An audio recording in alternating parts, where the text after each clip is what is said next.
Howdy, friends. This is Owen Thomas, and I play Twisted Fate in League of Legends. And you're listening to The Gaming Outsider.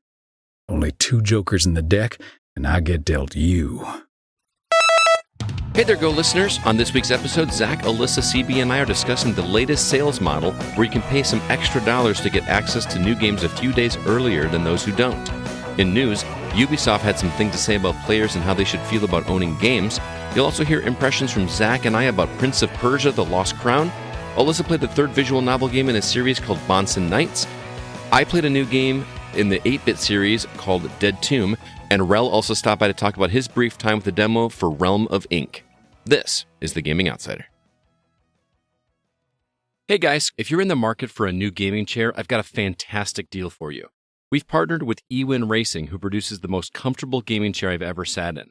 They've got them in sizes for all gamers, and the quality is simply incredible. As a listener of The Go, you can get 25% off your order if you use the promo code TGO at checkout when you visit ewinracing.com. You don't have to just take my word for it, however, as multiple members of our community have picked up a chair for themselves, and they love it just as much as I do. You won't be disappointed. eWin Racing, the best gaming chairs out there.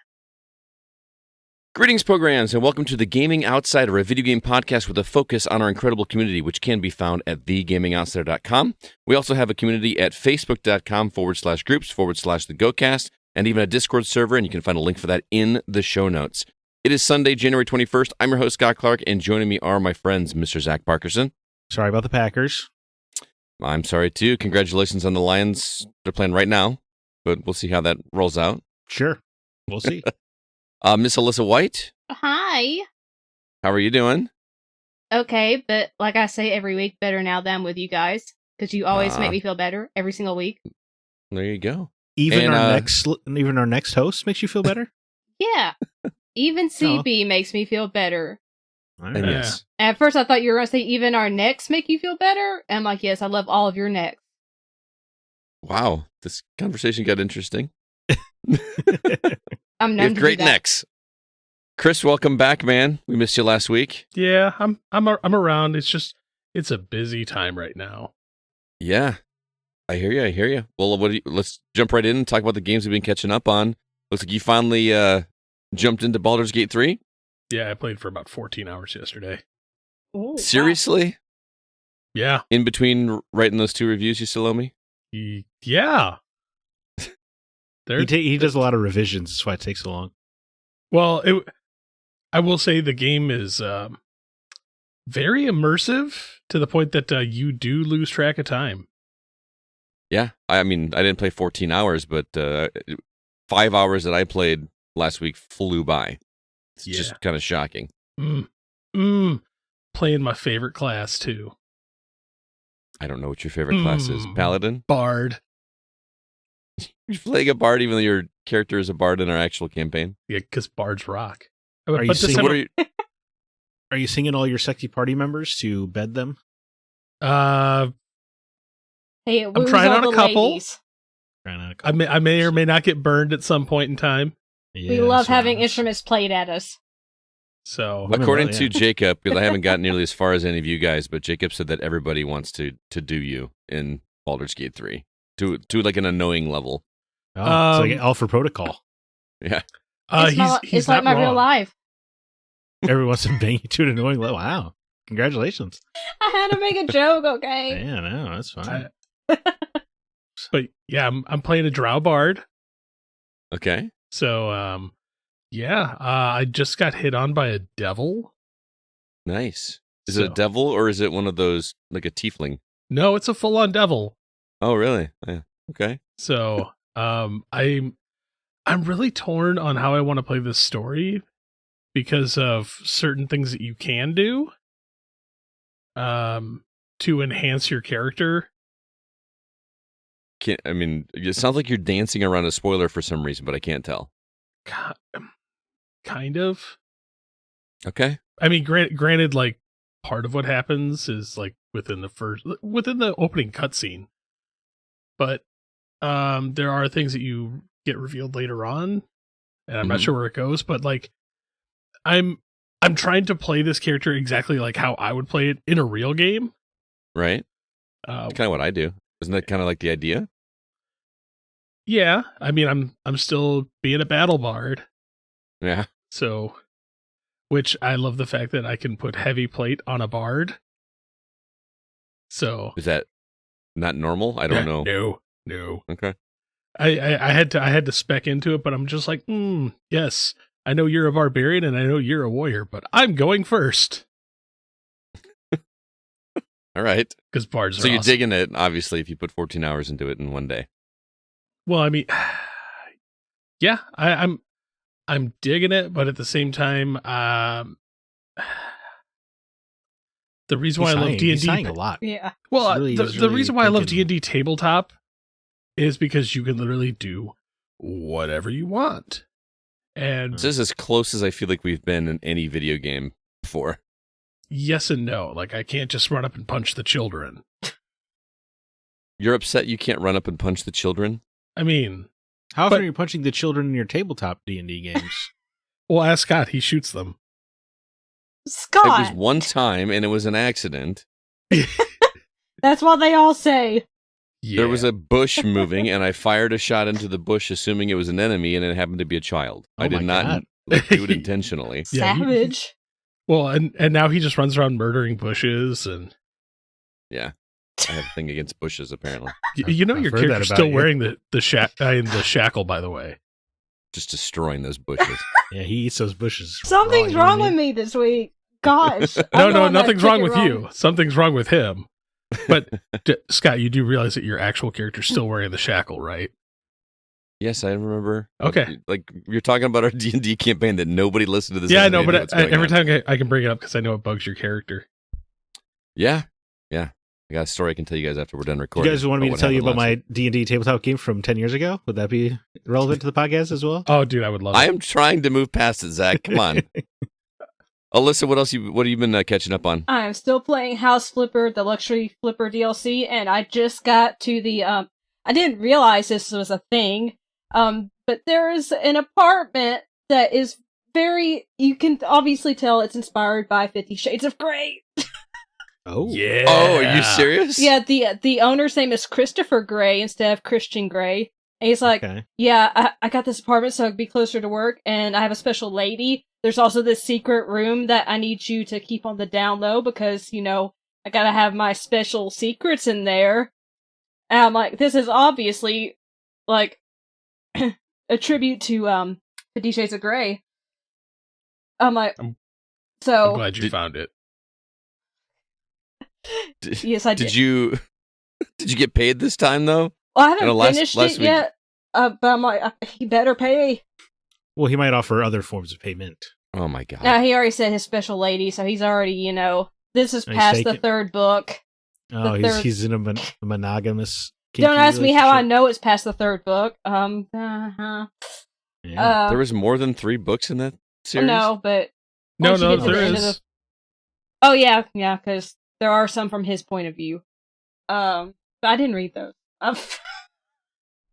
I wouldn't either. Anyway, still liking House yeah. Flipper. Yeah, Luxury Flipper. It's actually a very meaty DLC compared to the previous one I played. This one has a lot more content. I've already probably I don't know how many hours. Probably close to 10, and I'm not even finished with the DLC yet. So Holy cow, that's a meaty DLC. and it was on sale too, so I'm having a good time with it. It's relaxing, and now I found the 50 Shades of Grey apartment, so that's lovely. I did not get a chance to play Baldur's Gate 3 this week. I was supposed to, but I went to a concert last night with our DM, and both of us were kind of destroyed. It was a metal concert, and we decided to go right up in the front row. So I've been kicked in the head more times than I have in a long time. It was kind of crazy, but I did get a chance to play with my group on Friday some more Borderlands 3. I am up to level 17, I believe, with our characters there. And I will tell you guys, I'm loving playing this game with my group, but I literally have no idea what's going on in the story.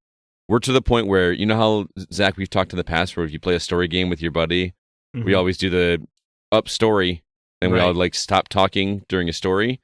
We're not doing that with Borderlands 3 because none of us seriously care about what's going on, like at all. it's weird to me because I found I actually enjoyed some of the story beats in Borderlands 1 and 2. Yeah, I was gonna say, I remember kind of liking the story of the first one. Yeah, and I'm just and I think I don't know if it's a quality of the story and everything, or if it's just we just don't care. We're just having so much fun just chatting with each other and cracking jokes and just having the shooting and being in the background kind of thing. So we've made a goal that we are going to try to finish Borderlands 3 by the end of winter before we move on to something else. And we've been toying with the idea of doing Baldur's Gate 3 with that group as well. But one of my friends has never played D&D, so we're wondering how that would work. As somebody that's never done it before, we kind of have to walk her through it. But that might be kind of fun as well, because it's not like it's a Twitch-based game, right? It's completely turn-based. She can take as much time as she wants, so it could be a lot of fun. So stay tuned. We could have the Baldur's Gate 3 corner with me and my group at some point, which would be a lot of fun. Rename the show to the Baldur's Gate Outsider. I know, right? I mean, this, especially with how long this game is supposed to be, just right. It could be nuts, but I'm looking forward to it, and maybe this could be like a gateway for this friend of mine that's never played the game in real life before, except for maybe at like a one shot with her son, but that's it. And she doesn't really know the rules and everything like that. But it'd be fun. I'm looking forward to it. So yeah, older games, just Borderlands 3, but clearly I've been putting a lot of time into one of the newer games we're going to be talking about. Got quite a bit of time. So we'll be talking about that. But in the meantime, let's go ahead and jump into the week's news.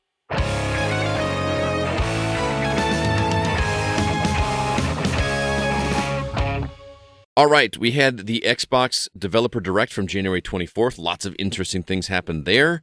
It's another sad week in news. Discord in... actually, I think that was last week's story. Was that Discord and Twitch? Yeah, I think it was layoffs last week. Yeah, so it's hard to keep it straight with all the layoffs. That's true. Very true. Ubisoft ruffled some feathers this week in regards to ownership of games. There is a film based on Until Dawn in the works. We learned that this week. And Call of Duty was not the best-selling game of 2023. And lastly, Palworld had a pretty impressive opening weekend with some numbers that are they've been pumping them up. CB, you were here last week, so why don't you kick things off? What story would you like to talk about? Let's get angry. Let's get real angry. I mean, that doesn't narrow it down. Oh, I want to punch Phil Tremblay in the face. So Ubisoft, and by the way, we'll talk about a second company here in a minute. Ubisoft definitely pissed some people off this week when Philippe Tremblay, the head of subscriptions at Ubisoft, was interviewed and suggested that players should get comfortable not owning their own games as they are with movies and music. I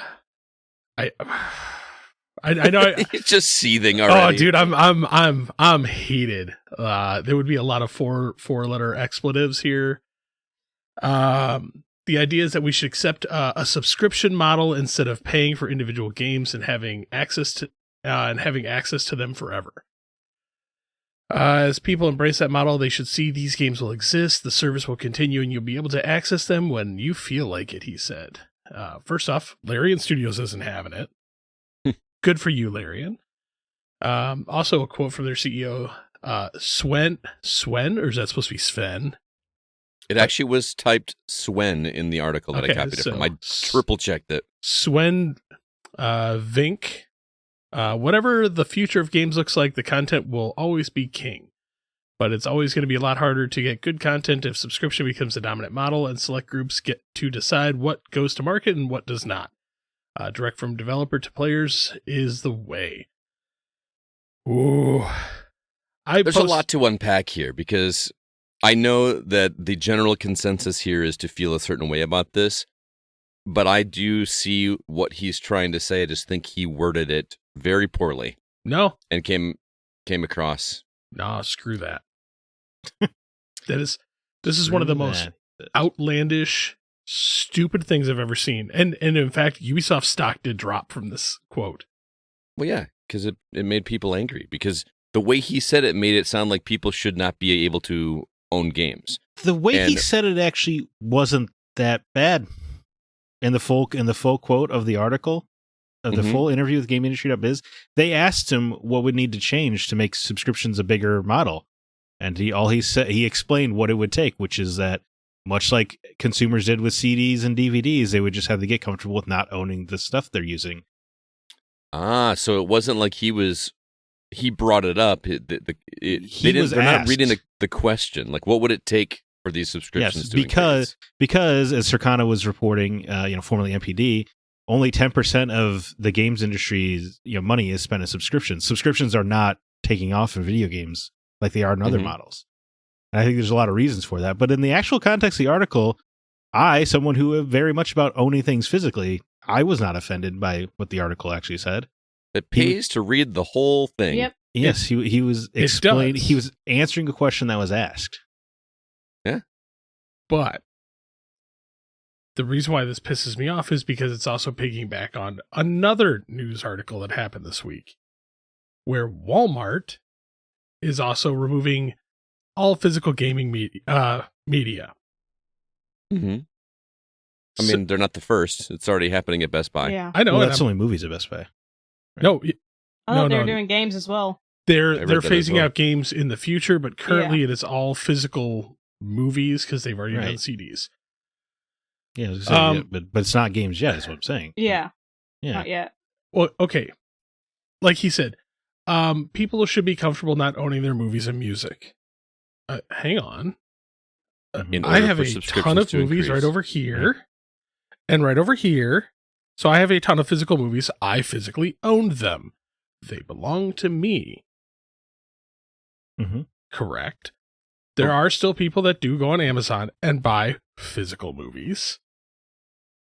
I just don't like the idea of, we're going to go to the subscription service because we've already seen other subscription services being like, you know what? We're going to remove this now. So subscription service doesn't necessarily mean that game is going to stay there forever. Xbox already rotates stuff off. PlayStation has rotated stuff off. It's that way with movies. You're not guaranteed to have a movie on every subscription service or whatever. I know, but I'm talking about physical things. I like physical things. Mm-hmm. I guess I'm not understanding your point. I hate the fact that that physical media is trying to be taken away forcefully. Like, this is the way it's going to be. Trying to be taken away forcefully, man. Nobody's taking away the ability that the guy was asked, what would it take for subscriptions to increase? And he said, in order for subscriptions to increase, people would have to become more comfortable not owning physical media. I know. It wasn't like he was hoping for it or saying that's what's going to happen in the industry. He was answering the question about.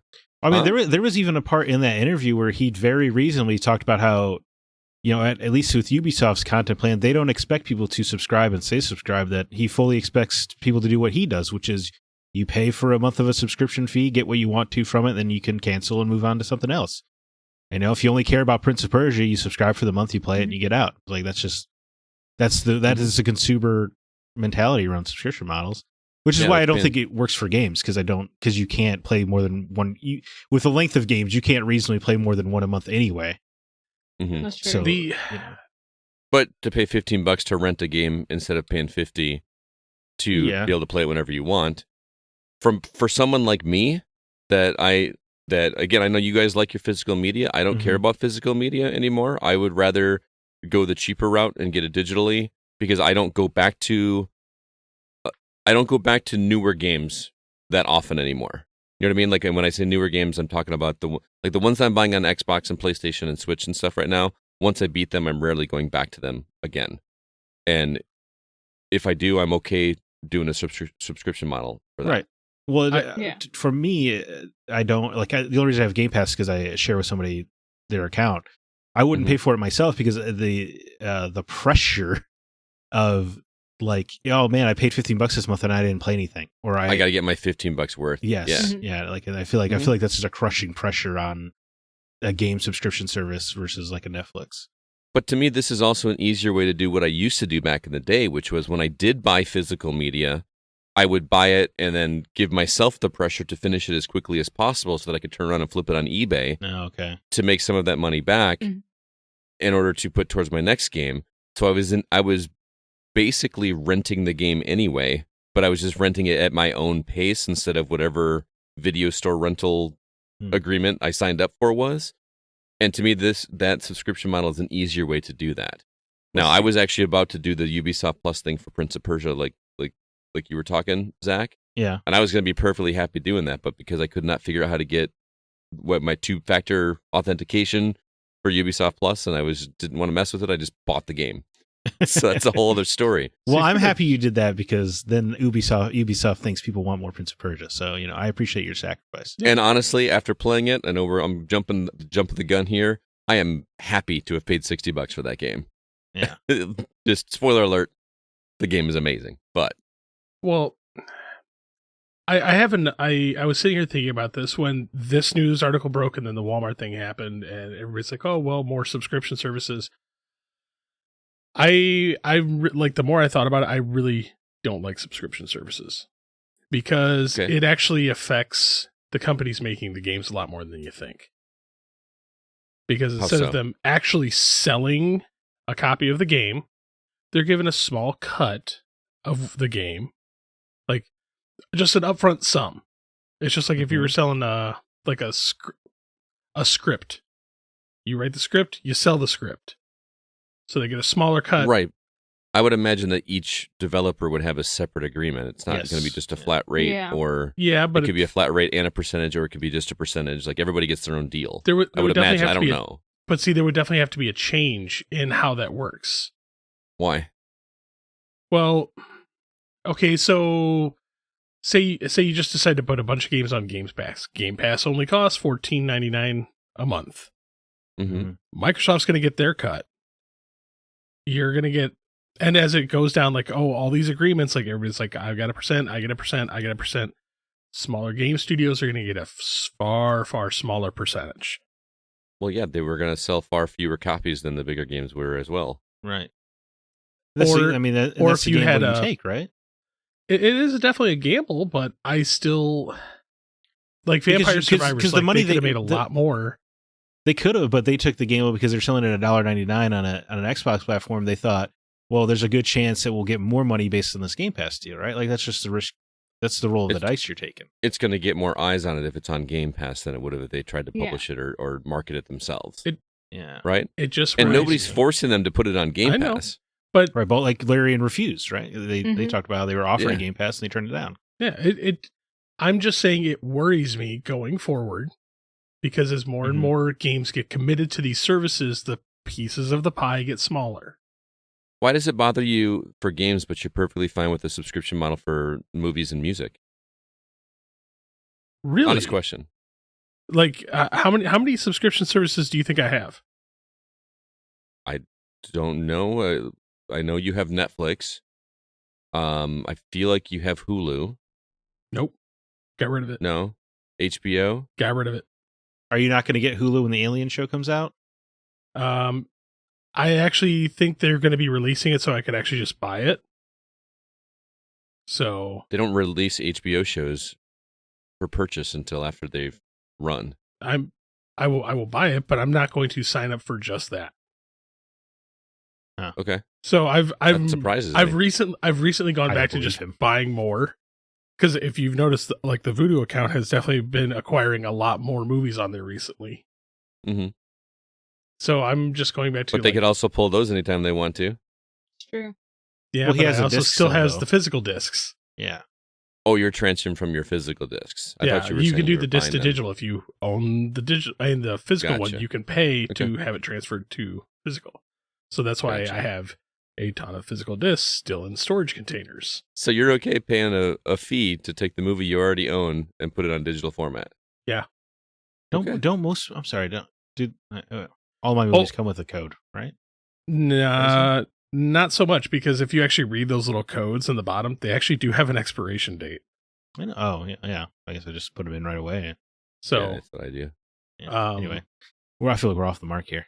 Now. We are a little bit, but it's just I really hate just the heavy push towards digital. Granted, yes, I know there's a lot of people out there that like digital, like Scott, but you have, of the group of 4, we have 75% still in favor of physical media.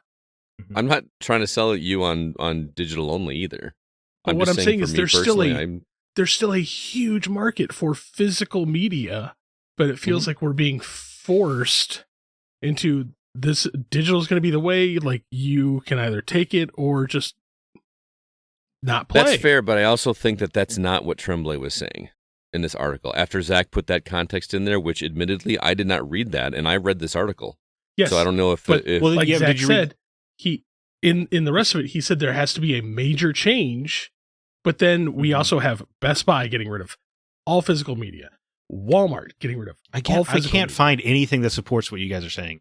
The only press release I can find from Best Buy is from October 2023. They're saying they get rid of physical movies. Go in there. That's all they said. okay. If you go in there, they've actually started shrinking down, which is exactly what they did for movies. They shrunk down the area.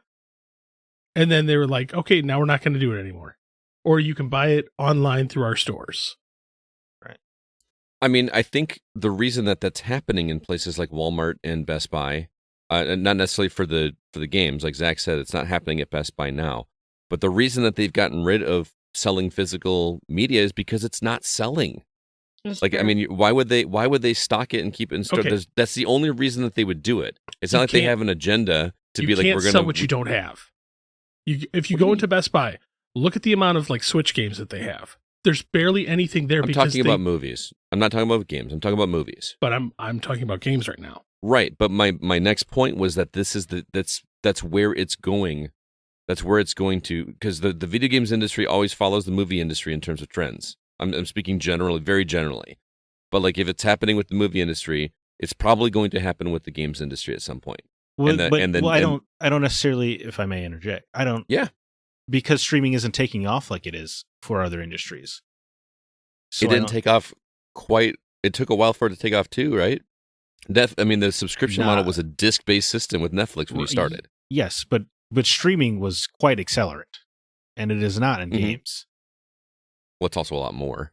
That's true. Yeah, I'm just saying, but COVID did see a spike in digital sales, but after COVID and stores reopened, physical sales are back up. Mm-hmm. So I think what CB is saying, where they're trying to force it, I think is true, and we don't know enough. You suggest that Best Buy wouldn't be selling physical game, or they wouldn't stop selling physical, right? Or Walmart with the Xbox disc, they wouldn't stop selling physical if it's sold. However, we don't have enough information. What if Xbox used to charge $15 a disc, but because now they're pushing Game Pass, they're charging Walmart $35 a disc? Oh, I see. Yeah, that could be a possibility. We just don't have that information. That's true. And I mean, even with movies, there have been movies that I've gone into, before they got rid of physical media, I'd gone into Best Buy to buy them, and they're like, we only got 4 copies. Right. So when you aren't getting as many copies allocated to you, well, that's a chicken and the egg question, right? Do they not have copies because they're just not stocking them, or because nobody's buying them? They don't want to have so much excess? No, because these companies were printing less and less. Like, the movie industry was printing less and less. Like, for certain 4K movies, I have to go online directly to like Paramount to order those 4K movies. Right. And my point is why would those companies not be printing more copies of it if they were selling? Because they're trying to push a lot of the streaming stuff. Like, and they're also pushing digital storefronts, right? Because then they don't have to give a cut to a retailer. And they don't have to press discs and package and all that Pressing kind of discs stuff. does not cost as much as you think it does. Yeah, people It blow out of is proportion. it is a tiny, tiny amount. But like, it's actually somewhat similar to the server costs of running a digital store. Oh, really? But like Top Gun, I tried to get the Top Gun Maverick, tried to get a 4K copy of it and everything, but it was out digitally first before the 4K copy. Like, how many of these movies that we're seeing, like, early release, if you pay like this amount, you can watch it now online, or you can wait till the physical one comes out. I mean, that's every movie now, though. Like, they all release for $20 usually to rent or purchase, and then they come out on physical a month or two later. But that's what I'm saying. So it's being what's forced. the incentive for those companies? Why do they want it to go digital over physical? Because they want to be able to take it away from you whenever you want, or they want you to sign up for a subscription? It's both, because then they can get rid of their entire printing division. Like, if printing a disc doesn't cost much, the cost comes from the fact that you have to employ people for packaging, people for shipping, That's where the cost. So it's like you're eliminating a ton of jobs just because you're like, okay, well, we can cut costs and make us more money, but screw them. Okay. So there's a lot of reasons why I'm hating this push to digital. I don't. Why can't we just have both? Why is that? I know. We do have both. I know, but but the conversation is always physical versus digital. Why can't it be physical and digital? And yet that was going to be my next argument, is that even though we have all these subscriptions for music and movies, you still can go buy a physical CD. You still can go buy a physical DVD, Blu-ray, 4K. Vinyl is more popular than ever. Where can you buy physical CDs?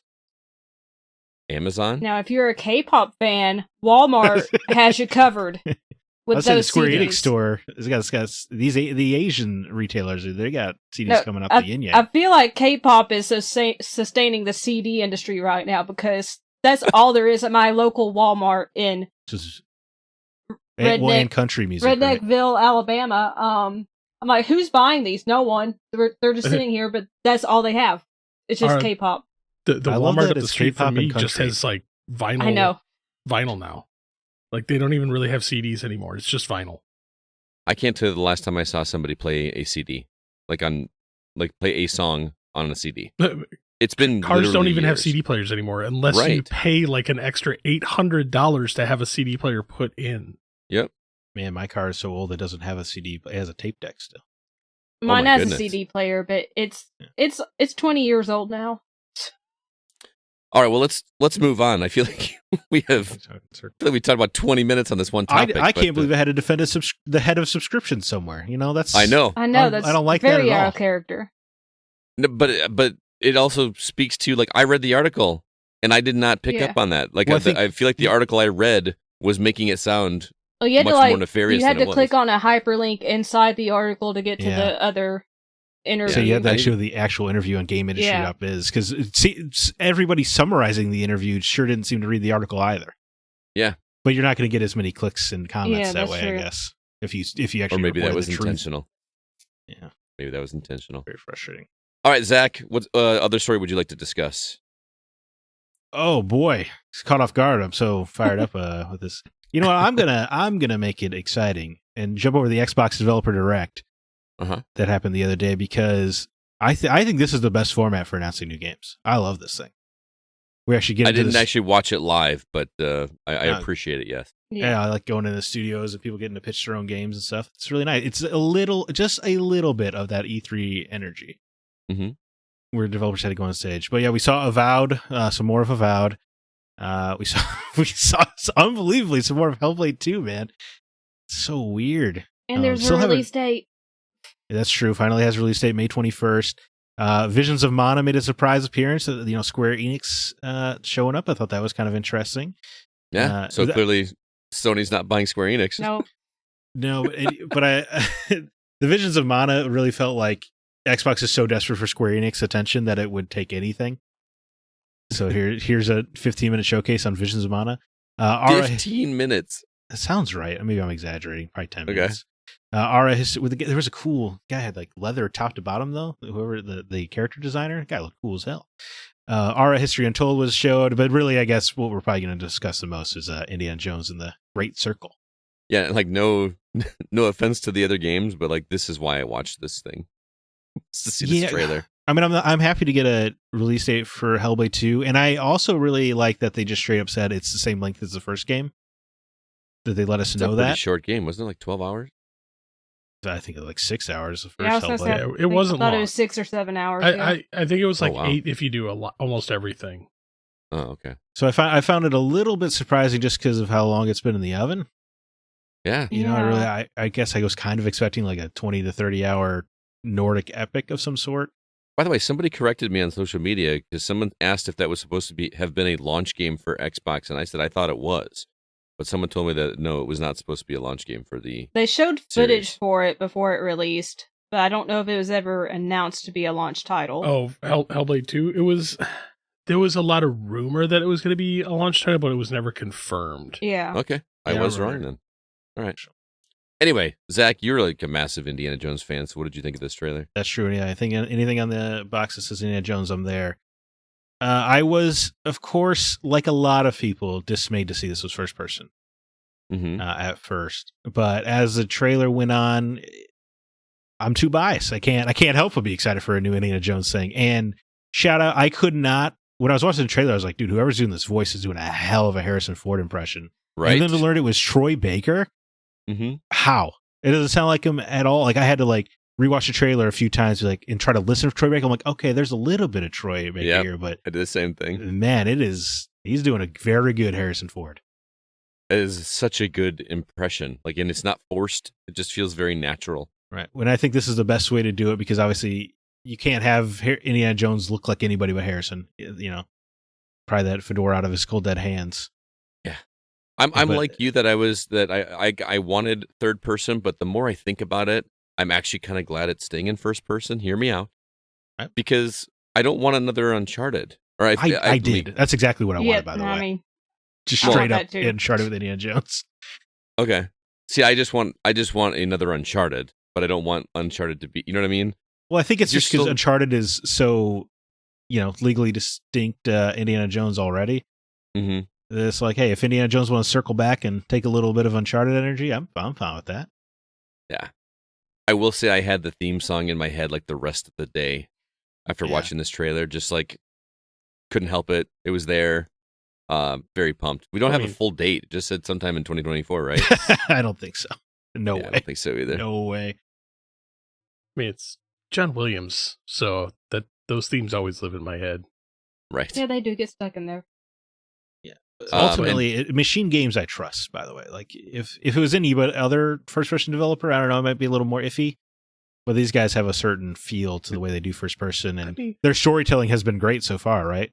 I mean, we know they do really good Nazi enemies. Dude, I was gonna, they've been making games about killing Nazis for 15 years now. All they have to do is just copy all these things. We could just transfer this right into the game. Pretty cool. Yeah, so very excited for that game. I'm pumped, absolutely. And on Game Pass, don't even have to pay extra for that game. If you have a subscription already, you're just gonna be able to play that game. Do we know what the Great Circle is yet? They talked about it in the trailer.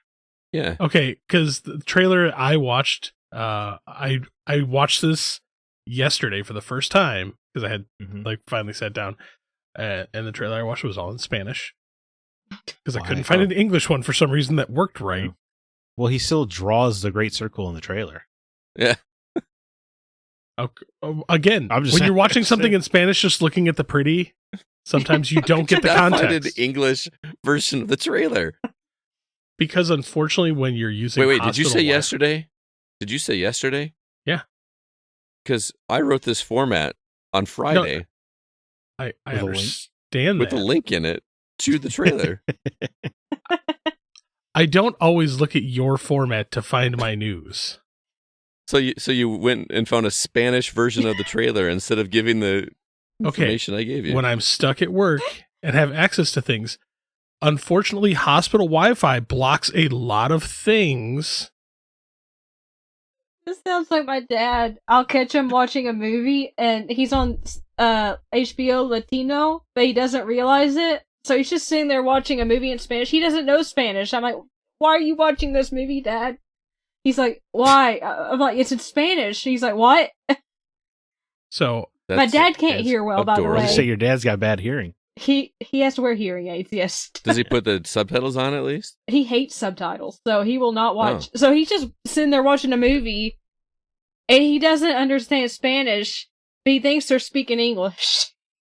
Well, like I said, once again, Scott, sometimes I am limited by the fact that, when I'm at work and I have a time without children around to sit down and actually enjoy things, I'm inside a giant concrete bunker. So I don't get cell signal. So your cell signal still allows you to get a video in Spanish, I'm on but not Wi-Fi. Hospital Wi-Fi that blocks a lot of things. What the hell's happening? I don't know. I don't know. Well, the thing is, Scott thinks that, you have a cell phone. It works everywhere all the time. No, it doesn't. Why didn't you just watch the trailer at home later? I don't really understand your argument anyway. I don't have all the free time to do everything like I used to. 14 hours in Baldur's Gate. You couldn't watch a 3-minute trailer. Wait, hang on. Where did I say I was yesterday? At work. Yeah. I can play my Xbox at work. Because for some reason, that port is wide open. I thought the facial animations look a little stilted, though. Well, yeah. But this is Machine Games, I guess. It did feel like a machine, like it felt like a skin of Wolfenstein a little bit. Yeah. And I don't mean that in a bad way. It felt different. First person melee combat's always cool. I'm down for that. Yeah. And you get to do the whip in first person? When's the last time you got to use a whip? Right. Good question, because I can't think of a game. 2024 is going to be the year of the whip. Is there a Wonder Woman game coming out too? What's that? Is there like a Wonder Woman game still coming out at some point in time? In development, yeah. Technically, that's the Lasso. Yeah, so, but she could use it like a whip. She does. Whip it real good. All right, Alyssa. I'm only going to ask you once this week. What other story would you like to talk about? Okay. Well, talk about the cute game with guns. Pal World had an impressive opening weekend. It sold over 3 million copies since it released this weekend. And there are over 1.2 million concurrent players on Steam. And it's the 5th highest peak in Steam's history. But of course, there are controversies because it's very similar to Pokemon. This story is crazy to me because everybody is talking about this game. And I've never seen a game get so much attention that I have absolutely no interest in playing. I'm not knocking the game. It's just it's one of those where I feel like I'm being left out because I don't have any interest. I don't like survival games and I don't like Pokemon. So this is not for me, but like, man, everybody's eating this up. And the question is it being eaten up because of the similarities? Because I don't know, I looked at some of the characters that they've created and they look eerily similar to some Pokemon creatures. Oh yeah, for sure. Yeah. I don't know. You guys are more experts in those games. What do you think in terms of how much it looks like it? I mean, there are definitely similarities. I don't know if Nintendo will go for them or not. It's always if anybody's going to go for them. Right. That's true. Yeah. I'm surprised this game isn't getting more flack because you can capture people. I did not realize that in this game. I haven't played this game yet. Wasn't Nate talking about that like you can capture like other people? Or was he talking about a different game? I hope. I don't know. I don't want to get into the murky waters of owning people. That's why I was just like, if that's true, I'm like, that's a little questionable. Like other people, you can't have it be the year of the whip and the year of owning people. That's not a good path I to start know. traveling down. While we still talk, I'm doing some fact checking on this. Okay. Well, I think it is very impressive, especially as it is on a Game Pass to sell 3 million copies. That's pretty crazy. I do think the similarities are weird. Like why, like it just straight up looks like Meowth's face on some of those guys. It's very bizarre, and it is especially. It's a little weird when the head of the studio was talking on Twitter about how AI tools are wonderful for getting around how easy it makes it to get around copyright some months ago, and then now Power World comes out. That's kind of a weird. That's a weird couple dots to connect. So we'll see if anything comes of that. I know Steam changed its rules the other week too. You have to disclose if you use AI to make your game. So I wonder if if we'll learn something about Power World eventually or not. Well, that's the thing is some of the headlines that I've been reading on this story are, he's clearly using AI. But then you read more and like there's no proof that he's doing it. It's just people kind of assuming because he loves it kind of looks like AI. Well, and plus he loves AI. Yeah. Yeah. I mean, I don't know the Pokemon, but there's one that's got like this big yellow smile in the eyes. Maybe that's the one you're talking about. Yeah, I think the Meowth. Yeah, I think so. Oh, Meowth. Yeah. And I looked at it and I'm like, the face looks identical. Yes. But I'm hearing these guys doing the Vanilla Ice versus with the David Bowie thing and like, this one goes dun dun dun dun dun dun dun. This one's totally different, right? Because this one is on 4 legs, but this one's on 2 legs. So they're clearly that's what I kind of imagine them doing. But I was right. You can capture other people in this game and have them do no. your chores for you. Are you talking about people in game, or are you talking about other players? So the direct quote is, so while scooping up humans like you do regular pals is frowned upon, the game absolutely allows you to do it, and you can use captured humans to do anything a pal can do, including your chores at camp and being summoned to fight for you. Huh. I don't know how to I'm feel like- about that. Yeah, I was just I like, don't either. oh, I'm like, that's a. I guess I'm happy they I'm happy they allow you the freedom. I guess it speaks to what kind of person you are, whether or not you. Yeah, it's just Yeah, they're like, it's frowned upon, but you can Right. do it if you want to. Yeah, I mean, mean, history has shown us that if a game allows you to do something awful, there's going to be a pretty large subset of people that are going to do it. Oh, yeah. Well, Yeah. that doesn't speak well of humanity, does it? No, No. it does not. I have a feeling that's going to be because this is on Steam, so they can track some of the things you do. Like, I have a feeling that's going to be a stat that we're going to hear later on, Yeah, right? Yeah. and I'm going to be terrified of it. Probably. Yeah, but I mean, Yeah. it's an explosive opening. I do think the game looks really funny, but boy, does it looks more similar than I thought it would to Pokemon in terms of design. It's very Yeah. similar. I agree. Again, don't really want to play it, but I'm happy for everybody that is super stoked to play that game. So, What are you last story I want want to... Huh? What are you going to talk about, Scott? I just thought it was interesting that Call of Duty was not the best-selling game in 2023. This is the first time that a non-Call of Duty or Rockstar game sold the most copies in a single calendar year. In, 13 years since 2008's Rock Band? This is the last time this happened. So 2023's best-selling game was Hogwarts Legacy, which Shout out number to the one... boycott. To what? Shout out to the boycott. That's where I was Yeah. going next. Like, that probably actually helped that happen more than hurt it. It was the best-selling game of the year on PlayStation altogether. It took second place on Xbox, and it took fifth on Switch. Whoa. And it came out late in the year on Switch. Right. Yeah. That's what I was gonna say. Like, and I still haven't heard any reports about the quality of that game on Switch, because we all kind of assumed that was going to be rough, and I haven't heard anybody talk about that game positively or negatively. So It's a lot of load screens. a lot of load screens, and there's a lot of great Switch games.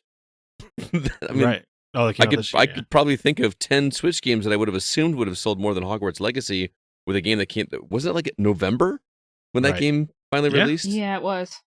Yeah, but you got to think of what every group of kids that owns a Switch was probably given Hogwarts Legacy for Christmas. Is that what it was? I would think so. Probably. I mean, Okay. Harry Potter's a huge IP, so. Mhm. Right. And then the other spots, number 2 through 5, Call of Duty Modern Warfare 3, Madden NFL 24, no surprise, Spider-Man 2, Legend of Zelda Tears of the Kingdom took the number 5 spot. And interesting, the article that I read was for some reason pointed out the fact that Starfield didn't make the top 10. It only was number 11. No, I put that on the format for you because I did think you? I think it's really impressive that Starfield hit number 11 for it being such a premier Game Pass game. Right. Yeah. I feel like that's where most people played it. Or I would have assumed Mhm. that's where most people played it, was there, but people But I wonder clearly how many wanted to people buy it. wonder how many people bought the Ultimate Edition right to get that early access. Probably a good amount. Yeah. I really thought about buying it because I wanted the watch. Oh, the Is there like collector's a collector's edition. edition? Yeah. Okay. That's a nice watch. It was a cool looking watch. I'm not gonna lie. Didn't you just buy a brand new watch? You don't need another watch. Well, but his watch doesn't say Constellation on it. That's true. Yeah, and it's and it true. doesn't have the functionality. My watch that I wear right now just tells me the time. It's boring. It's She's not right. Starfield. He was hoping Todd Howard would deliver it himself. Oh God, if only. God, Howard, please. Yes, Can- God, please. before we move on from the news, can I just say one thing about this Until Dawn movie? Oh yeah, go for it. I want the Until Dawn movie when it comes out to pull a Clue. Oh, like multiple endings at the Just end. different endings Yeah. across the world. Like That would this, be this awesome. country get like, depending on how many people, like this person and this person survive, this person and this person survive. The only thing about the Until Dawn movie that kind of bugs me is that movie is one of the more cinematic games we've ever had. It it's hard to get more cinematic than that developer's games, right? Like in terms of interactive movie, unless you go like FMV, which I would argue that these games are probably a little bit more successful than most FMV games. Mm-hmm. But I don't. It feels like the one that doesn't need a movie. Like it's already very close to a movie. I don't know. I'm just happy to see that a game with a fairly good story is getting the treatment. It's true. True. Someone tells me they can't afford Rami Malek this time. Probably So, not. yeah. Or Peter Stormare, is that his name? You probably afford Stormare? him. Peter Stormare is probably pretty accessible. He'd show up Yeah. for the Yeah, I think catering, so. probably. Oh yeah, Rami Malek won like a Oscar or something, Yeah. didn't He's kind of a big Yeah, deal he now. did. he? Yeah. They could probably still get Hayden Panettiere, though. She hasn't done much Exactly. outside of Scream 6. Is she still voicing Kyrie? I don't know, Or is that actually. her? Or did I make that up? Somebody famous voiced Kyrie, right? Kyrie in Kingdom Hearts? Kingdom Hearts. Now I'm I don't know. blanking on who it was. Oh, boy. I probably just made that up or something. I'm just happy to see. I feel like it was someone famous, but now I just can't think of their name. I'm just happy to see that there's more video game properties getting the movie treatment, because there's one that's in the works, Scott, which I don't know if you've heard this yet or not, but you will be going to see it with me just so I can watch the torment on your face again. They're making a Dragon's Lair movie. Oh really? Yeah. How'd that work? Animated? I don't know, but I just read it yesterday that a Dragon's Lair movie is in the works, and I'm like, I don't know about I don't know. That seems dual to me. It is Hayden Panettiere. I was right. She does voice Kyrie. Oh, okay. There you go. Okay. Boy, that was a news segment. If that was, Yeah, that was a chonky boy. Let's move on. We do have a Patreon. If you guys like to help fund the show, we do use those Patreon funds to pay for the podcast hosting services and all that. And we offer some multiple tiers. And at the $3 tier, you get an extra bonus episode. And at the $5 tier, you get 2 bonus episodes. CB, what can everybody check out right now in the old Patreon catalog? Desert Island Games with special guest Paul Hine, as well as Break the Seal Super Mario RPG with Kevin Honigford and David Newman. And just a side note, that one where Paul Hine was the guest, that was him moderating Zack and my top games and our Desert Island games. Yeah, there's some deep Gaming Outsider lore on that episode that you could check out. By the time you hear this episode, that will be live. So let's see, Zelda. Right, but there's also some origin story stuff that's fun. That's what I was getting at. Yeah, Zelda is discussed, of course, but Scott and I did an adorable hetero life mate thing where we revealed each other's favorite game of all time. It was pretty adorable. That is cute. Yeah, and we both got it right. Oh yeah, I would hope so. It'd be embarrassing otherwise. It was a really fun episode though, and thanks to Paul, he actually asked if he could be part of that, and it was I think it's our 11th Desert Island episode. Which, if you guys aren't familiar with the format, it's where we usually have a guest on the show to talk about, like, if you were stuck on a desert island for an undetermined amount of time, what 5 games would you take with you to keep yourself occupied? And it's just kind of a fun way, like a fun little social experiment to see what games people would pick and how they differ from their top favorite games of all time, which is also discussed. So it was fun after 10 episodes for Zach and I to be able to do our own, which is a lot of fun. So I feel like we need to do another one, Zach, with these two. Oh, yeah. Yes, please. Shouldn't knock one of those out one of these weekends. Yeah, shouldn't be too hard. Maybe. Yeah, good time. All right. I can't wait to see all the ways CB breaks and skirts the rules. Oh, yeah. Of course. He's going to actually have 9 in his top 5 list somehow. I'll find a way. So my number one game is Rare Replay. My top Desert Island game is going to be Xbox Game Pass. Yes. No, Scott, it counts. It's an app that you download. It still only counts as one. Anyway, if you'd like to check out that episode or any of our other past content, please head over to patreon.com/thegocast. We would greatly appreciate your support. Let's go ahead now and jump into the new games that we've been playing.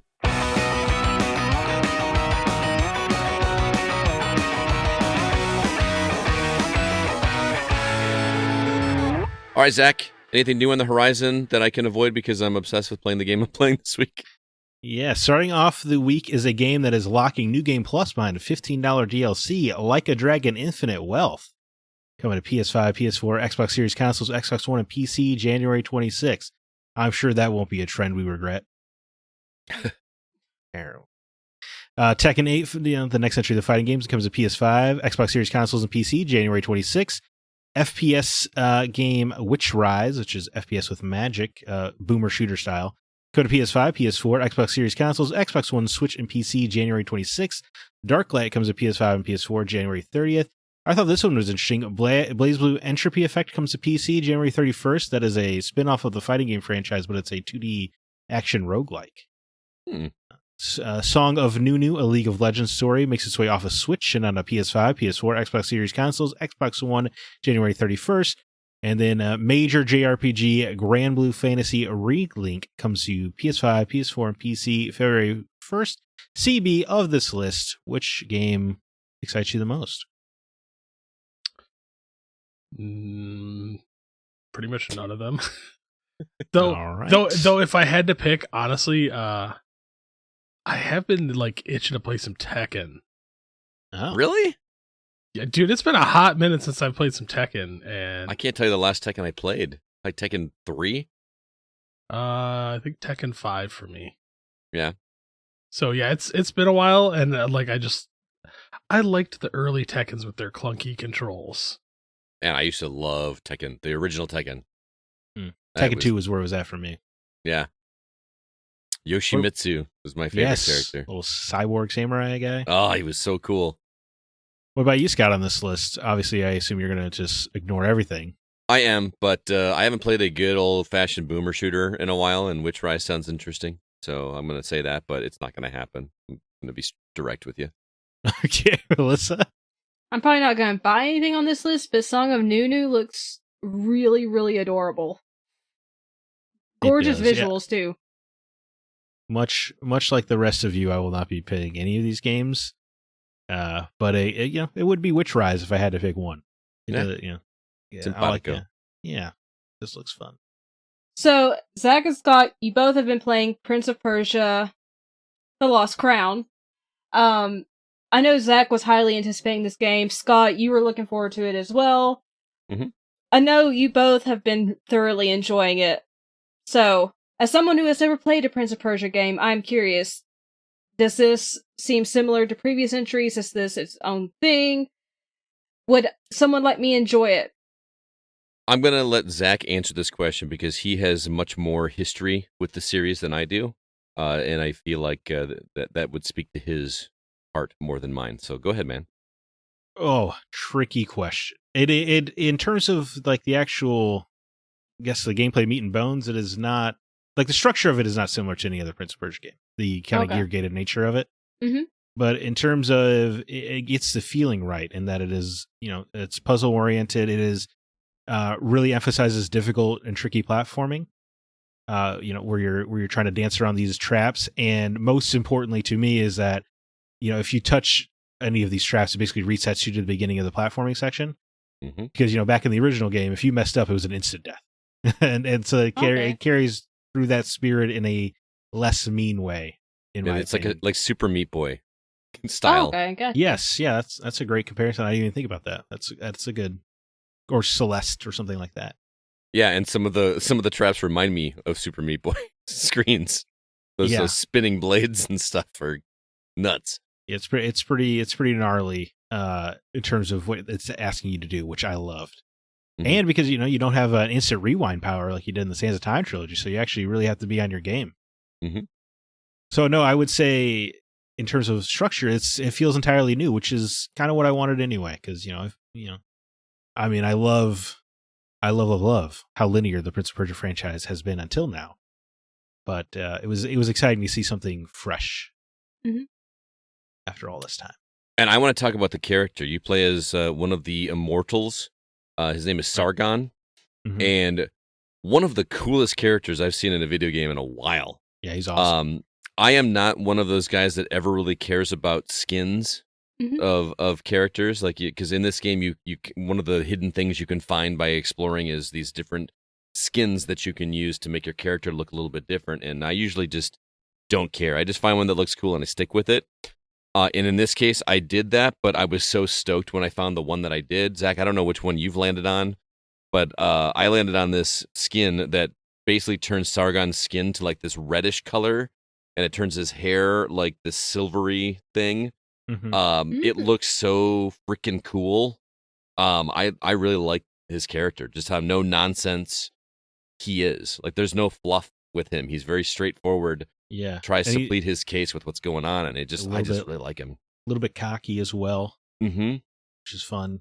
But not to an annoying degree. He's just kind of like he's very self assured of like, I have the skills.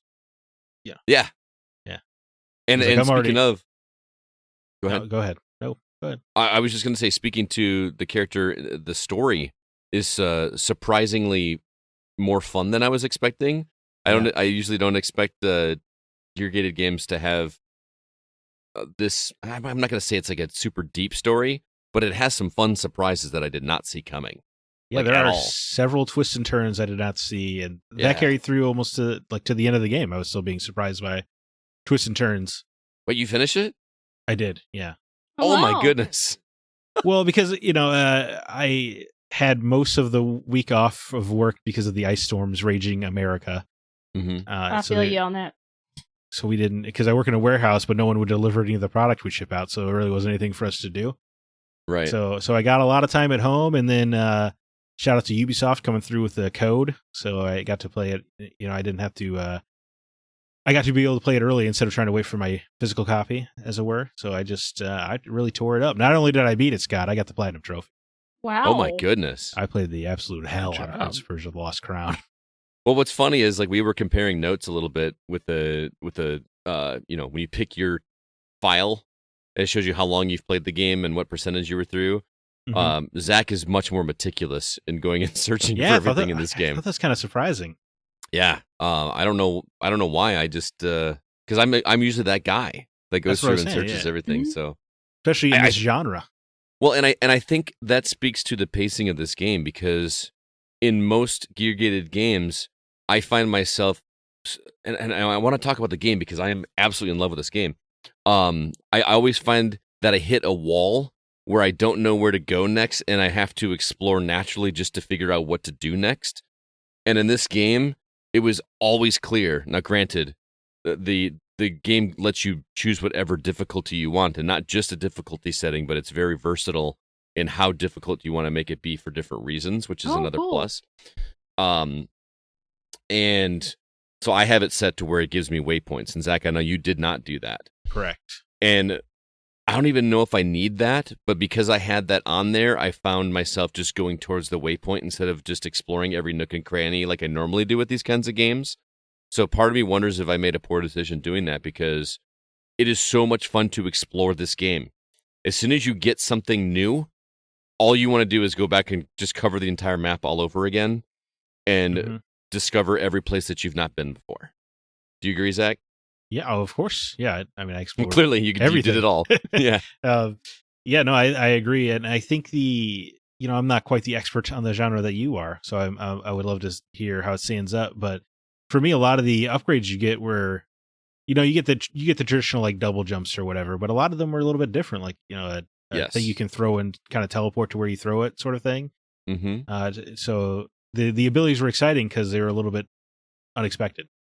Yes, you do get a double jump, but I found it fascinating that you do not get a double jump. I didn't get it till I was like 17, 18 hours in the game. Right. Like in most games of this kind, you get a double jump relatively early on. And as a person that's played this genre for quite a while, knowing that I needed a double jump to get to that spot, and knowing, oh, well, it's got to be coming soon because that's how they do it in these games. And it doesn't come for like a score of hours later was crazy, but it was also refreshing. You know what I mean? Because you can't rely on that. But yes, the upgrades that you get are very unique. Like they're basically the same kind of thing. Like you have to have this ability in order to get through this one door or get to this new area. But they just do it in such a unique way that does not feel like it's been there, done that. Which is just so clever. And the pacing, you get these upgrades at such a good clip that I never feel bored with this game. I never get stuck. I never have to. I get to the point where I'm like, I don't know what to do. I don't know what to do next, and I absolutely love it. Love and the presentation of when you get your new abilities is super cool. How you have to like fight like these strong winds are blowing you away from the item. Basically, it's like you're fighting against. It's like you're fighting against destiny itself to get that upgrade or something. It's just a very cool presentation. I will. Oh, go ahead. I was gonna say. Well, I guess no. If you have more gameplay stuff to talk about, because there's some story stuff I enjoy. In relation to like how time on Mount Koth works differently. Yes, but it works. I have a theory. It worked well. I could confirm or deny, probably. Yeah, but time works differently for everybody. So like you'll meet people who it's been a few days for, or you'll meet people who it's been a few decades for. Mm-hmm. Or you might meet somebody who like is at the same point in time you are. It's just very interesting in that way, and how the game plays with it the entire time, and the whole thing feels like a mythological fable you're learning about. Yes, more than a traditional video game story. It feels like a tale of myth. A lot of magic shenanigans that might only make sense in a mythological story, which is cool. I really got into that, and I learned a lot about Persian mythology as well. Oh, cool! That's really awesome. Real myth. The other thing I was going to say about gameplay is I was not expecting the bosses to be this difficult. They are. Yeah. Whew, there are some crazy. There's one. I think we both got stuck on this one boss for quite a while. It is a lot of memorization of patterns.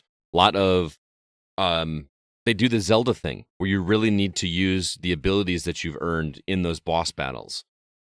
Not just using them to traverse the map, but to be able to escape getting hit in these boss fights, and it's just fascinating. And the penalties for like error, especially the grab attacks, is pretty severe. So you really have to be mindful of your whole repertoire of abilities, which is really exciting for the bosses. Yes. And I was going to say too, Zach, today I got to an area where it's these traps that you were talking about. And the thing that I find amazing about this game is that when you get to one of those areas where it's just these spinning blades and, these, you trigger something that makes this brick come out and mash everything. You sit there and you stare at it, much like you do a Celeste puzzle or a Super Meat Boy puzzle, and go, I have no idea what I'm going to do here. And it's not just platforming. It is, doing where you cast a double of yourself, or you have to hit the right stick to trigger the different platforms, back and forth. And it's like, oh, so you sit there and you look at something and you go, I'm never going to be able to do this. And then more often than not, I'm doing it on the first try, which I'm not saying that to gloat. I'm saying that this game is so well designed in its way to teach you how to use these abilities and then ramp up the difficulty of how to use those. It just feels so amazing. And that's something that we didn't even talk about, is just how much fun it feels to go around the map as Sargon. Like, much like Spider-Man 2, nobody ever uses the fast travel, right? Because it's just so much fun thwipping through town. Now, I will say I do use the fast travel in here, but the fast travel points are never in convenient locations for where you need to go. So you're still going to have to traverse a little bit. But going from A to B, once you do use that fast travel location, it never feels like a chore. It feels like, I don't think I told this to you, Zach, but it makes me understand why people like Sonic so much. Where like it's just constant fluid forward movement. But instead of it being just platforming, it's also spinning and jumping across this and grabbing onto this and dashing in the air. And like, if you get it down, you're just moving and sometimes even avoiding enemies just to get there. And it just feels like, how fast can I get through this area?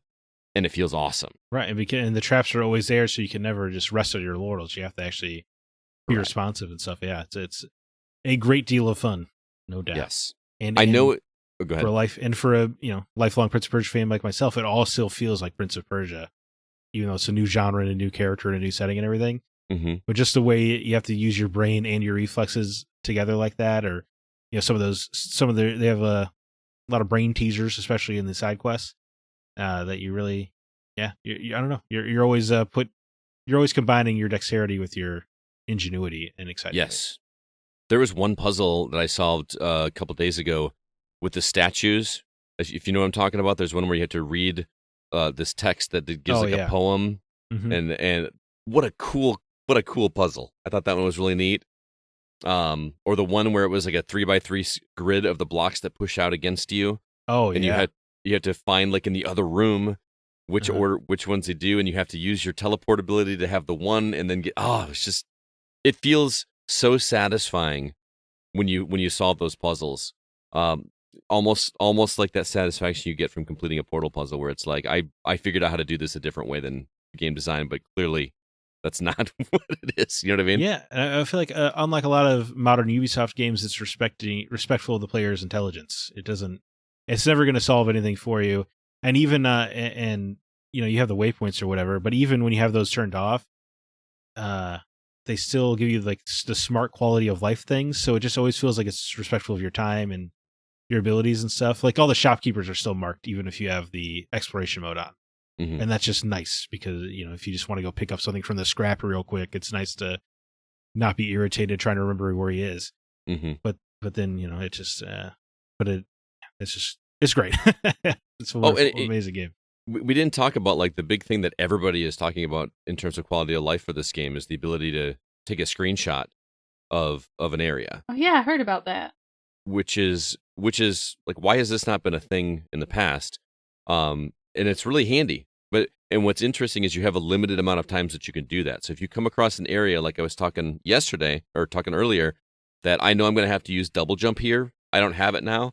So I can take a screenshot right there, and it actually shows up as an icon on the map. And I can go just click on that icon anytime I want to and be like, oh, now I have a double jump. I'm going to go to those different icons and see this is where I needed a double jump. This is where I needed a double jump, and kind of retrace my steps.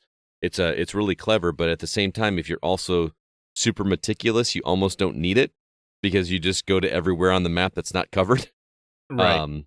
But sometimes there might be an area like a bomb wall or something like that in an area you've been to already. So it's really useful for that. Correct. Because on the map, it'll show that you've been there. But if it's easy to take that screenshot. That's really because you can also put markers on the map, which, isn't uncommon in video games, but the screenshot feature is just so convenient and works so quickly. Right. That it does feel really nice. It'll definitely be one of those features where, if Hollow Knight 2 comes out and it doesn't have it, you're like, man, I kind of wish I had that memory shard thing though. Yeah, and the icons you can select too. You could put like money or a treasure box or something like that to, it's not just like put a waypoint just in whatever marker like there. 8 different categories of markers, and you can put up to 100 of them. So you can really put a lot of reminders on the map if you want. Yeah. Well, you can only take so many screenshots, like I think 15 to start with, though you can upgrade it as it goes. Yeah, it's like a collectible that you find that you get to that's cool. increase it. So it's not like you can do it as many times as you want to. But oh man, speaking of the upgrade system, these amulets are nice. They're not like a gear system. You're not getting 10% extra damage when you're in a warm environment or whatever. It's like actual things like if you parry an attack, time slows down. Or, you parry an attack, you get some health back. Or you add another hit to your chain combo. Like it's actual differences, and you can only have so many amulets equipped at a time that you're always having to pick between them. And I didn't even think about swapping them out for bosses until Scott advised me, to do it on a boss I'd already brute forced my way through. But so like there's strategy you can implement with the amulets as well, and I just really liked how different they were from each other. I agree. And man, there's so many of them. It's frustrating. I can't equip them all. That's right. Like it's very hard to pick and choose, but I have my set ones that I kind of stick with, because you can actually also upgrade those amulets with the gold or not gold, but the time shards that you collect. Time crystals. Thank you. And also other weird collectibles like the Xerxes coins and little tablets or whatever. I never really used the Xerxes coins because I didn't really upgrade my amulets a lot. But the platforming challenges to get them are so fun because you basically can't touch the ground. You have to go platform out, get these coins, and get back all without touching the ground at all. Basically. Correct. It's a great deal of fun. Yes, to get those. And the penalty is not like super severe. I mean, it does take your health down if you die, but it's just you can do it like 20 times before you have to like go back to a save point and replenish. So you could go to your difficulty options and turn it environmental damage off though if you want. You could, but I'm not going to do that. No, I'm not going to do that either. But it's cool that you can. It's cool how modular difficulties are, like you were saying earlier. So it's January. but this is a bold thing to say, but I will be shocked if this game does not wind up in my top 10 by the end of the year. Oh, yeah. Definitely. This game is shockingly good. I thought I was going to like it. I did not know I was going to love it. This is one of those rare instances where I go for such long stretches of gameplay where I'm not stuck. I'm not hitting any kind of a wall. I'm just going and going and going and going. But I obviously have to stop at some point. So it's so refreshing to know that as soon as I sit back down to play it again, I don't have to figure out what to do. I just have to just keep going. So even though it's like a backtracking gear-gated game, I always feel like I'm moving forward. And that is a glorious thing for this genre of game. And I absolutely love it. So, well, and I think, and glorious for this genre is a story that I really was into. Mm-hmm. That's a good point too. Yeah. So Prince of Persia, the Lost Crown. Lost Clown. The Lost Crown. You know what? The prince that is lost is a bit of a clown, so yeah. Not off the mark. Yeah. Well, you both highly recommend it seems like. Yeah. Like, and everybody that I talk to is absolutely, that's playing it is also loving it. So I'm shocked you got a beat already. I thought I was moving at a good clip. I'm like 18 hours in, and it says I'm about 50% through. So, and you did everything. So, well, I feel like the back half of this, the way those percentages are tallied, I think is a little off because it said that for me too until I was like 20 hours in, and then like 2 hours later it was like I beat the story. Oh, yeah, and there were still tons of cleanup to do after that, of course. But I'm just saying, I don't know, it just feels a little off. I bet you're closer to the end than you think you are. Is what I'm saying. I'm going after 4 things, if I can be vague. Mm-hmm. So you kind of know where I'm at? Yeah. Okay. After you do that, I think you got like a third of the game-ish left. Okay. Wow. So, that's the other thing is like this game is massive. Yeah, dude. Every time I feel like, okay, that's the map, and then all of a sudden there's a brand new area. Yeah. Like that's the experience I had with Astalon from a couple years ago, if you guys remember. Mm-hmm. Where like, you're playing and all of a sudden like you just find some little hidden thing and there's a whole like other 1/10 of a map that you didn't even know was there, and it just keeps expanding and expanding and expanding. So I kind of balked at the price of this when I first heard about it. Like, this is a 2D gear-gated game that is $50. I'm like, really? Right. That seems like it should be a $20, maybe $25 game. I do not regret that price at all for the amount of content that is in this and just how exquisitely designed it is, how tight the controls are. I typically prefer range combat for these types of games, but the melee combat is so fun. It feels like a fighting game where you're doing juggling and stuff, which I've never been good at. And you can kind of dash around and you can keep the juggle going and stuff with your different abilities. Yes. Yeah. It is a and the enemy variety is crazy. Mm-hmm. There's like 6 or 7 different enemy types for each section of the map. It's right. Unbelievable. Yeah. So you're always having to switch up your combat approach in little ways. Yeah. We got to stop or we're going to just keep talking about Prince of Persia for the entire episode. It really is that good. Looking forward to reading your review, man, because I am as well. More than likely agree with everything that you have to say. So, yeah. All right, Alyssa, you have been playing a game for us as well called Bahnsen Nights. You're playing it on Switch. But it's also available on PC, PlayStation, and Xbox. This game is developed by LCB Game Studio and published by Chorus Worldwide and was provided to us by Stride PR. This is an interesting looking game because it feels like very much a throwback in terms of gameplay. Like I'm getting point and click adventure vibes, but the pixelated graphics also just remind me of some old school games, but I can't really make heads or tails of what this is about. Can you tell us about it? Okay, so this is the third game in what the game studio is called the Pixel Pulp trilogy, and I've played the previous 2 games. I reviewed Varney Lake, which is the second game for the site. And these are very much visual novels with some mini games in them. I guess a few point-and-click aspects go into the mini games, but it's a visual novel and you make choices.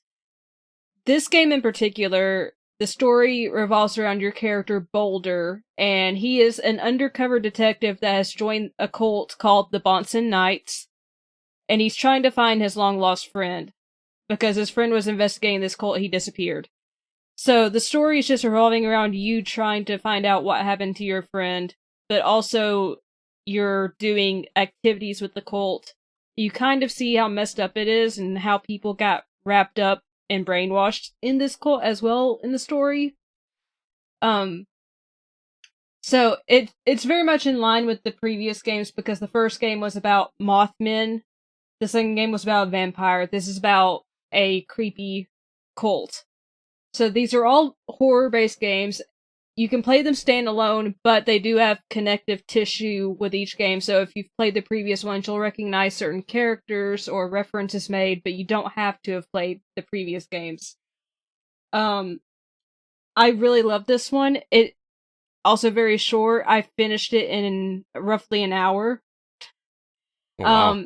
I did not get 100% on all the puzzles, which if you're playing on anything besides Switch, that would be what you would need to do if you wanted to platinum the game or get, all the achievement points. But on Switch, doesn't matter. You don't have to, win every minigame, which I actually appreciate because the minigames are the weakest part of these games. I have just never cared for the minigames in any of the Pixel Pulp titles. Just not my cup of tea. And this one, they made it so you don't have to win it. In the previous ones, you did have to win them, so you'd have to do it over and over and over again. This one, if you lose, that's fine. If you don't want to do it, you could actually just back out. I did play every single one, though. There's one set ending, so you're not going to get a different ending if you decide not to 100% the puzzles. Or you make a different choice. It's interesting. But it is very short. So, if you're looking for a visual novel that's longer, this is probably not going to be for you. But if you're looking for something short and sweet that is creepy, because it does get creepy, and there's this one character named Kevin. I don't know if he's like our producer. He'll just tell you the creepiest stories ever, and he's just like, heh, want me to buy you another beer? Afterwards, like, he's just like, I just told you a disturbing story. Now you're my best friend. Have a beer. That sounds familiar. That tracks. Okay, so Kevin, you somehow ended up in this game. I would encourage people to at least look at the trailer for this game, even if it's not interesting to you, because the visuals are crazy. They are stunning. The pixel art is pretty stellar. Yeah, and it's almost all red, red and blacks, right? Which you wouldn't think would work. Yeah, every game in the series has a different color palette. They're all pixelated, which is probably why they're called Pixel Pulps. This one has a red, purple, and black color palette, and it really suits the atmosphere, actually. It gives it a more eerie vibe. It feels more ominous and dark. So the graphics do really lend themselves to this game, as they did with the other games. They all have a specific feeling with the graphics, just in particular, and they do evoke, kind of nostalgic feelings for older titles. Mm-hmm. Really reminds me of playing on Game Boy. I'm sure there's other consoles that I have not played that they would be reminiscent of. I think it reminds me of like better looking old school PC games, like those RPG ones where you would type in the commands. Yeah. Not Zork, because Zork didn't even have any graphics. Wasn't that just text? Oberdin. Oh yeah, it does kind of look like Oberdin, but that was just all black and white, right? Yeah, it was that Game Boy color palette. Yeah, so imagine that, but with red, purples, and blacks. Yeah. Like Alyssa is talking about it. It's really interesting to look at. Can you speed up the dialogue? Because in the trailer, the dialogue was going letter by letter, and it was driving me crazy. Well, when you boot up the game, you can go into the settings and you can adjust the speed of the text. But the default speed, perfectly fine. It doesn't go letter by letter. Oh, okay. I don't know why in the trailer they chose to do that, because it kind of betrays the game in a way, because it makes it seem like you're going to be taking a long time to read, when in actual fact the default setting is perfect reading speed. But you can speed it up or slow it down if you'd like to. Very good. Again, that is called Bahnsen Nights. Am I pronouncing that correctly? I'm assuming there is no voice acting in this game, so you just gotta guess when it comes to the words. Bahnsen Nights, and you're playing on Switch, but like I said, it's available on every other console. There you go. Well, speaking of pixelated games, Scott, you've been playing Dead Tomb on Xbox. Yes. And I'm getting a lot of Maniac Mansion Goonies 2 vibes.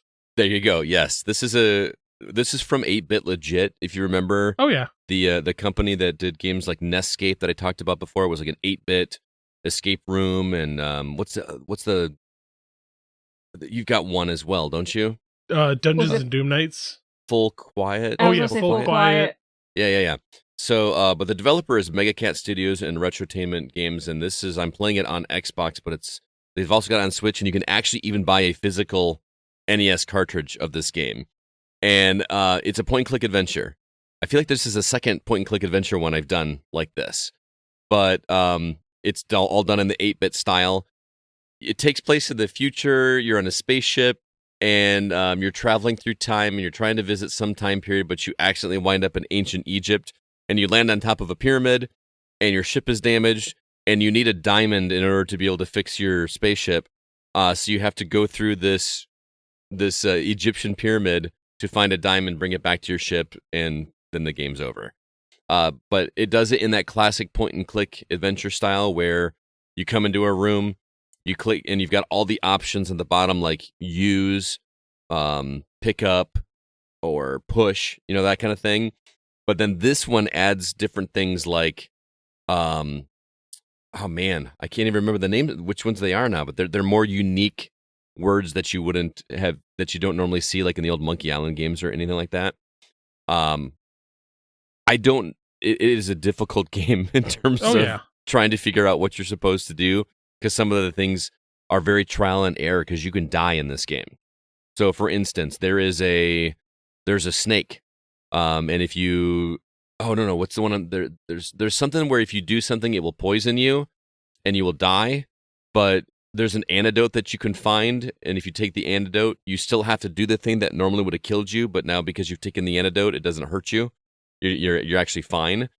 So you can get a game over in this game, and you're going to have to, go back and do it over again. But it's an interesting little game. If you like point-and-click adventures, I would recommend it. Just know it's very old school.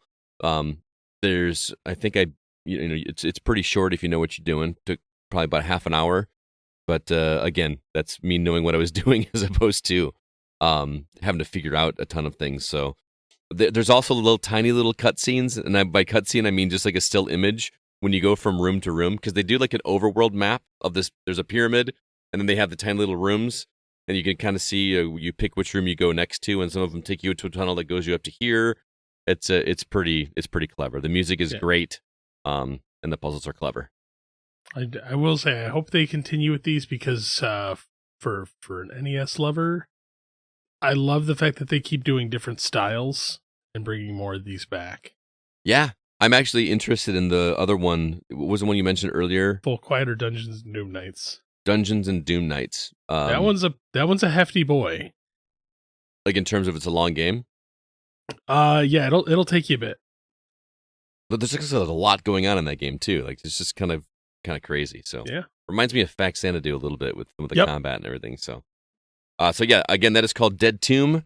It is an old school NES game, but it's brand new, and you can play it on Xbox, Switch, or on the NES. You can actually buy a physical cartridge for that if you want to. All right, last game we're going to check out really quick comes from one of our writers, Relle, who stopped by to talk about his experience with the demo for a game called Realm of Ink, which if you like Hades, you're going to want to hear this out. Check it out. Well, hello there, Relle. How you doing, man? Doing good. It's Sunday, and I haven't had my coffee yet, so things are only looking up. A little early for you, man. I've had some coffee, but I got much more to drink, so there is that. But we're not here to have coffee talk. We're here to talk about a game that you checked out, at least a demo for a game called Realm of Ink from developer Leap Studio and also Maple Leaf Studio, published by 663 Games and was provided to us by the folks over at Press Engine. So first glance at this trailer, I know you love Hades, and this thing reminds me all kinds of Hades. Is it similar, different? It's Chinese Hades, yeah. Okay. I mean, that's really the long and short of it. A Chinese studio saw Hades and thought, we can put our own spin on that, and they did. Mm-hmm. And yeah, Realm of Ink is very much Hades. You walk around a isometric view landscape. You have your dash. You have your attacks, strong and light. You have different weapons, which was not available in the demo, but it is something that they are promising. Or actually, no, they're promising like different characters to play as, which probably will have their own weapons. Mm-hmm. And then you got various abilities and modifiers, buffs you can get. One thing that does set it apart from Hades is you can get 2 ink gems, which effectively give you an active ability. So like, I had one on triangle, one on R2, and it's like, cone-shaped attack or line directional attack.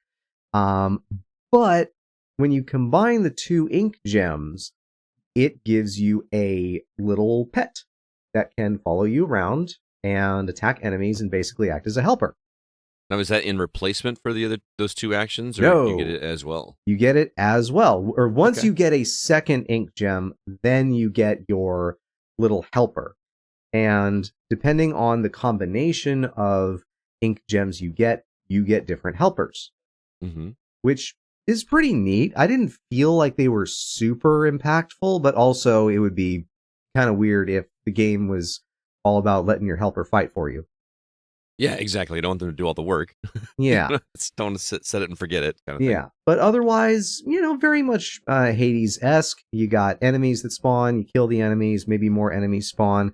When you go to the next room, you have your choice of which reward you want to get, which is nice. There are, currencies that you can use to buy things in, in-game shop. Probably other unlockables later on down the line. And of course, a 2-phase boss fight that I thought was pretty good. Major differences. The only major difference that I saw, aside from the aesthetic, obviously, which is very beautiful, Mhm. and I like where they're going with it. But the only big thing is that with Hades, you can dash twice, right away. You can just dash. Whereas with this game, there's a little bit a half-second delay between when you can dash, and that might have been just for balance purposes, but it is a little different than what I'm used to. It's not a positive or negative. It's just this is a different balancing that they're using for this game. Yeah, it's a different game, so I totally get that. But Yeah. what about because in the trailer there were some cutscenes. I mean, they're not animated or anything. They're kind of like those still images that pass over the screen, and it looks like it's fully voiced over, which was something that was very well liked in Hades. Is that good here as well? I mean, yes and no. You can interact with other characters, and they'll have the big art portrait comes up, and you can and they'll talk to you and whatnot. The major cutscene that I had was just at the beginning, where it's in game, and your main heroine is about to kill this fox spirit. After it tutorializes you on how to fight, obviously. Mhm. And then she's like, haven't I done this before? And the narrator voice comes on and says, yes, this is fate. And she's like, yeah, but I don't wanna. And then just pieces out. And that begins the game proper. Oh, okay. Interesting. So you're recommending this one for people to check out? I know it's not out yet, just a demo, but Yeah, I mean, certainly try the demo. There's no reason not to if you can get your hands on it. Certainly a game to keep an eye on. If it gets anywhere near Hades' level of quality when it gets closer to release, no reason not to pay full price and then sink 100 hours into it, I hear you, man. I hear you. Well, again, the game is called Realm of Ink. I highly recommend everyone to at least check out the trailer because I think the art is really interesting. And if you like Hades, there's no reason not to check it out because it seems very, very similar. So, Rel, thanks so much for checking it out for us. I do appreciate it. And looking forward to next time. We want everybody know where they can follow you on YouTube. Channel is youtube.com/RellePlays. That's RELLE plays. Awesome. Thanks so much, man. We'll see you next time, okay? Later.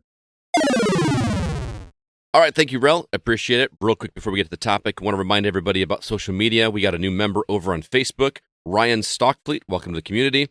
Also, don't forget our Discord server. Link is in the show notes. We would love it if you join the community over there. Drop us a review on Apple Podcasts if you get a chance. We will read it on the show if you do.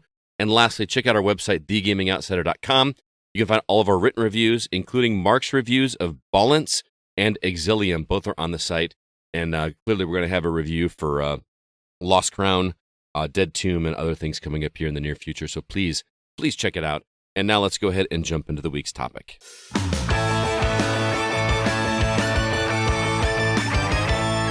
You already heard us gush about Prince of Persia: The Lost Crown earlier, and I'm the one who fully admitted to paying the extra $10 to get this game a few days early. And admittedly, I don't know if I would have done that if I didn't have extra day off work for the holiday as well as a snow day. I probably wouldn't have, but I was sitting at home. I really wanted to play the game, so I bit the bullet. But this has become a growing trend for the industry with games like Diablo 4, Starfield, and other ones. So I'm curious how we and the community feel about this model. What do you guys think, CB? I actually don't mind it. I've done it with a few games now. Mhm. Mostly because if I have the time, I'll pay the extra money to play it early, because then I don't have to avoid so much social media because people just like to be like spoilers. Plus sometimes I get really excited and I just kind of want to bite into a game early. I know I did it with Fallout 76. I did it with Starfield. I didn't know they did that with Fallout 76. Yeah, if you paid like for the big boy bundle. Huh. So there's been a few of them that they've done, and I'm okay with it. But at the same time, like if people don't want to, that's on them. I mean, if they don't want to, that's fine. It's just an additional option, I guess, that's out there. And if it's a game I'm excited about, I'm glad that the company's getting a little more money. I just wish it would disseminate down to the people that actually made it. That's not how it works, I don't think. No, it's not. But I wish it was. Yeah, that's a great dream world. I agree. Yeah. Alyssa, what do you think? I'm very neutral. I have never done this. I think it's up to the person if they want to, pay. It's typically about $30 extra, right? Or Depends entirely on the game. Yeah. I think it was for Starfield and Diablo 4. I think around $30. I know Prince of Persia was $10. Right. If you're really looking forward to the game and you want to play it that early, that's your money. Spend it how you want. I'm not going to say I'm never going to do it because there could be a game that I'm really anticipating and, I might just want to play it early, but I'm usually typically a person that waits for prices to drop before I purchase a game. Mm-hmm. And I also game share, so that helps. But, Yeah. I don't have a problem with people that do it because, again, that's their money. And if they want to if they want to play it a few days early, they don't mind spending the cash, go for it. Again, I do wish, the workers would see more pay from that. But again, that's not something that's going to happen probably. Yeah, but I'm not on really either side of the fence. I don't hate it, but I'm not also like, yeah, all for it. I feel like it's just up to the person. If you don't want to do it, don't do it. If you want to pay for it, go ahead. Just do what makes you happy. There you go. And Zach? Oh man. So I do want to say off the top, like I don't judge people that partake. I get it. Life is busy as an adult. You might have kids. You might have a spouse that doesn't like you playing games or something, and it might line up as such to where the early access is on Friday. Or what are you gonna do? Wait till Tuesday, even though you have a free weekend? Or are you really gonna wait till Tuesday when the game comes out? Mm-hmm. Now, logic would dictate, well, you just play it next weekend, right? But FOMO is a real thing, and companies are they hire psychologists to learn how to tap into preying on things like that. So I understand if you succumb. Every time you do, you're telling publishers that it is okay. You're telling them that it's something you like. And maybe that is the case. But when you have something like Starfield or Diablo, where the early access fee is half the price of the actual game, and it gets you 3 days early access, like does the math work out to where you think playing a game 72 hours early is worth half of the actual price of the game? No, I don't. That's crazy. $10 I can understand.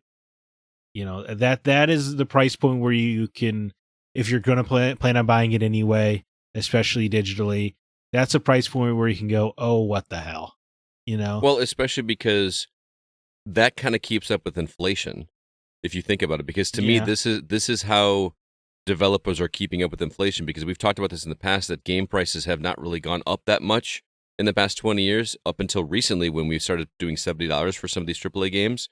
It's been $60 for forever.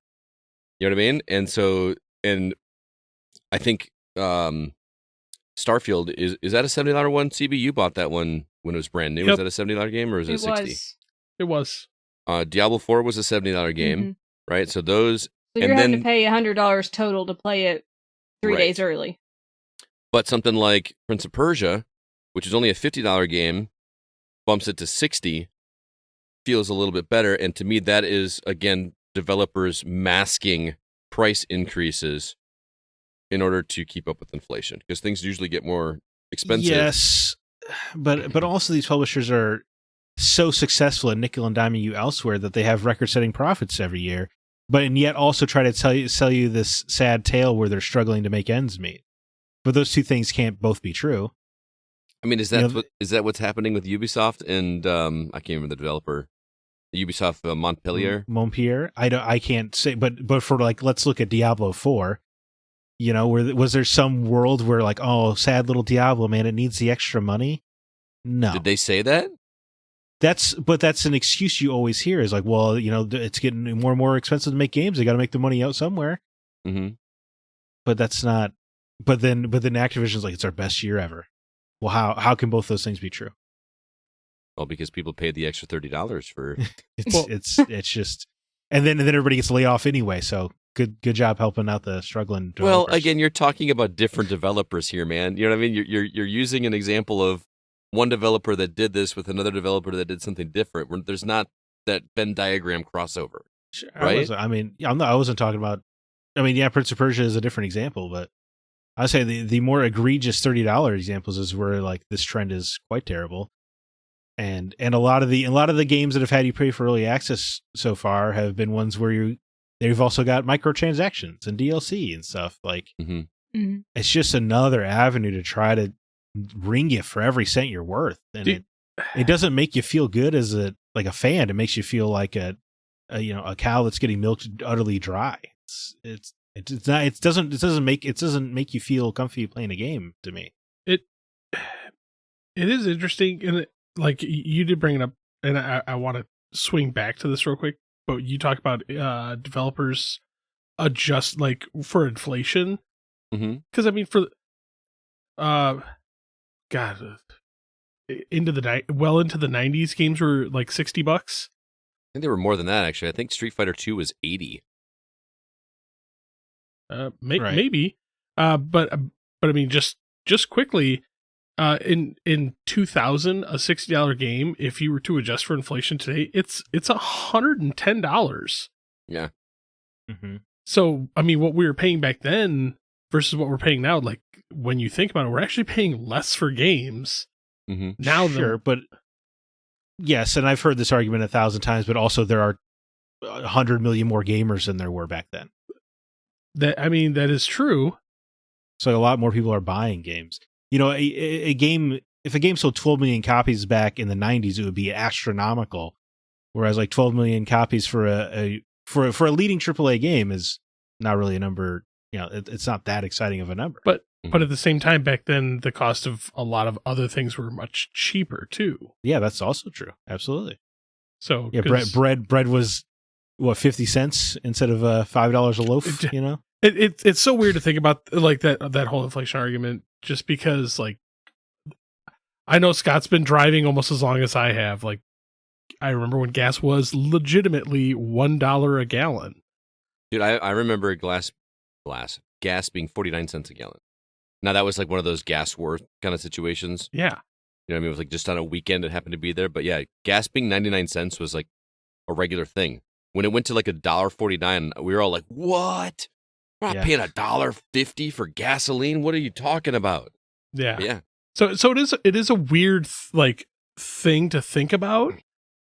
So yes, there are many more gamers, but again, things also were cheaper. So it was back then, like a $60 commitment to a game was huge.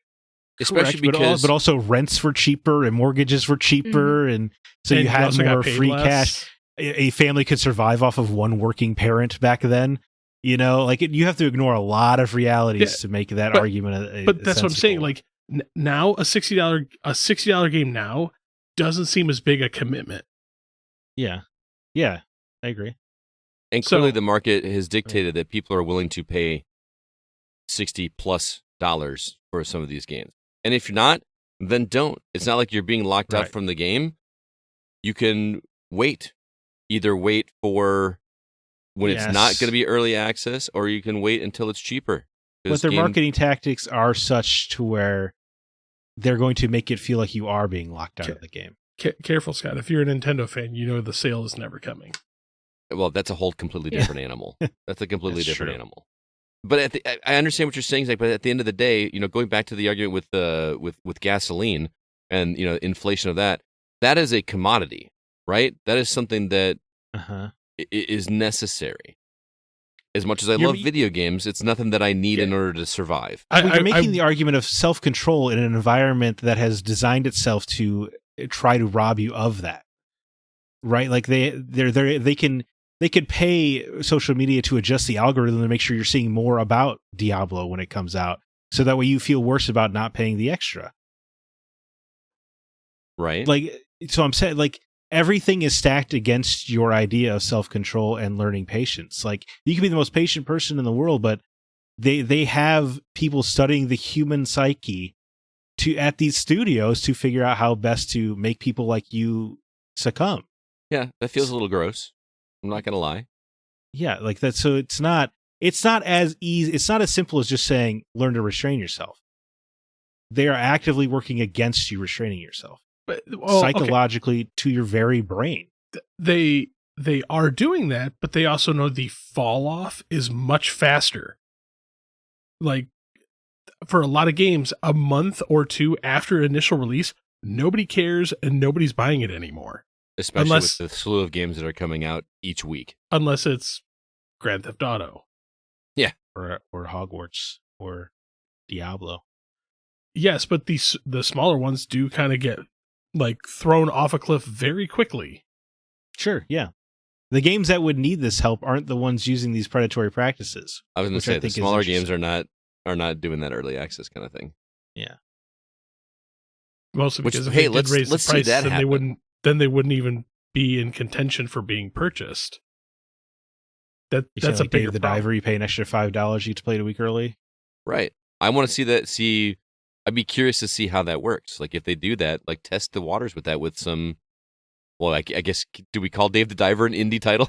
Well, yeah, you're right. Yeah, with the Sea of Stars, $5 played early. Vampire Survivors. Well, I mean, Sea of Stars technically was that, right? That was a Kickstarter game. Yep. You didn't get it early. Yeah, you did. Yeah, you did. Oh, you did. How early did you get it, Scott? I think I thought the You didn't play PC it at ROMs all, went or? out far earlier than that. Oh, okay. Then I'm mistaken for sure. But you also helped fund the game, right? Right. Mhm. And I paid more than the $10. You know what I mean? Well, that was just with the game that you brought to my attention the other day, Scott. You were like, "Yeah, this game, Dungeons and Doom Nights," and I literally like turned around and walked across the room, and I'm like, "Hey, look, here's a physical copy I got well over a year ago." Yeah. I had a press release on it. I was like, I think CB might like this game. So I sent him the trailer and he had the game like in a shelf right behind him. That's interesting. Well, I mean, it's been on physical for a while. It's just not getting a Switch port, but that's a different animal. But there are some of those that when Wonderful 101 came out, if you kickstarted it, you got the ROMs for it like 8 months in advance. Well, the game was already done. That was such a scummy Kickstarter anyway. I know, but there are some of those that you will get the ROMs or early versions of the game before anyone else. Yeah. I don't know. That seems, I don't know, tricky. Still never played that game. In isolation, the early access thing would be a much smaller deal if the companies weren't also getting you at every other turn. Right. Yeah.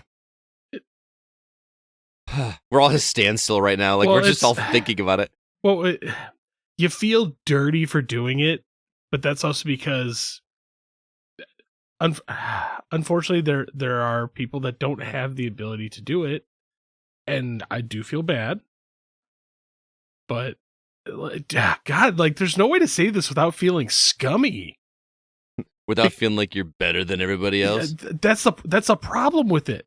Because like the more you think about it, you're like, God, I'm a terrible person. Wasn't that another thing people would buy it for though? It's like, haha, I'm playing this game and you aren't. Look, I'm gonna have it done before you. Oh, dude, if That's this were true, available when we were kids, This would be the ultimate playground war. Yeah. Right? Yeah. That's what I'm saying. But I also feel like that's not a thing with kids. Like I have no idea. Are you kidding me? It is totally a thing with kids. No. I'm talking about with the games that are doing this. No kids are being like, I got Diablo 4 before you did. Yes, I got they Starfield would. before you. They're not playing Diablo 4 and Starfield. But I think you we are- underestimate what younger kids are playing these days. Granted, yes, I don't know. you are stuck in a fourth grade world. Well, that's when when I say kids, I'm talking about elementary kids. Yeah, the sixth graders are like, hey, I'm willing to bet you have at least one fourth grader that's like, I play Call of Duty. Well, yeah, Call of Duty. That's a different animal. But there are I'm other sure that there are other kids kids- that do that. the kids are still mean though. It's like, I got the Peter Griffin skin of Fortnite. You didn't? What a loser. Yeah, for sure. Buff Peter Griffin, by the way. I guarantee you there's got to be at least one kid in your class who's like, I got extra Roblox bucks because my parents paid for them. Yes, I'm talking about games that are offering early access to games to pay an extra $10. That's not happening in Roblox, and Fortnite. If they Nobody is started getting implementing skins. it, if they started Yes, you're right. implementing it, they would. I'm saying it doesn't exist right now. Yeah, not yet. That's the key phrase right there. Right Yeah. now. Early access to the Battle Pass, $5. I mean, that's the next step, right? Right. Yeah. Or you can get the battle pass for $15 now, or if you wait 3 days, you can get it for $10. You know what I mean? Like, Mhm. anyway. And during those 3 days, it's 5 times bonus XP, of course. Yeah, Yeah. exactly. Yeah. And a So you have gold that crazy- version of the skin. You have to be crazy not to get it. I will say, I did, like I said, I paid the $10, and the only reason I felt bad is because I felt Zack was judging me when I did. Like, I've never like felt bad about it in the past until until we mentioned something about it on a podcast or in our chats or whatever, and I was like, oh, I guess I'm supposed to feel bad about this, but I wasn't feeling bad about it until we started talking about it. right. I didn't say I said I don't judge people. Well, that was the problem. I Is get like life. Yeah. Zach's like, I don't judge people, and then I started judging myself, and I'm like, oh, Yeah. I'm a terrible person. No, Zack says I he don't- doesn't judge people, but then like if you go back to our text message, he's like, hey, if you want to encourage those developers to continue that kind of practice, then hey, more power to Yeah, you. see, that's not a judgment. That is the reality. If you engage, you're telling the publisher it's okay. He makes you But there- self-reflect. You're silently Yes, that's judging what me from a distance. I'm not judging you. I'm just asking you to evaluate what you're doing. And if you're still okay with it, that's great. I am sure that there is some game that it would be, $15 early access or something like that, and it lines up with some weekend I'm not doing something where I would cave as well. That's just human nature. Don't tell me that if Michael Ironside came back right now and they were like, Yeah. there's a Splinter Cell game coming out tomorrow. But Dude, I'm such a sucker. If they told me, hey, we're adding a DLC to Splinter Cell Blacklist, and a 12-year-old game, you have $10, you can listen to Michael Ironside do all of the voice lines instead of the guy we hired. I'd be like, yeah, I'm there. see Hey, that's I'll pay Zach's, 50. I don't care. that's Zach's like right there. Like anything Michael Ironside Splinter Cell, he's just like, take Yeah, my money. Hey, man, we don't know how limited those days are. Well, let's see what the community thought, because I think they had some really interesting comments. Let's start over on Facebook. CB, you want to read that first one? All right, I'll have Sean Coates judge me. So Sean Coates writes in, I think it's silly to pay a premium just to play it a few days early. Clearly, some people just can't develop a discipline for patience. Yes, I know. And are willing to shell out extra money to feed that FOMO itch.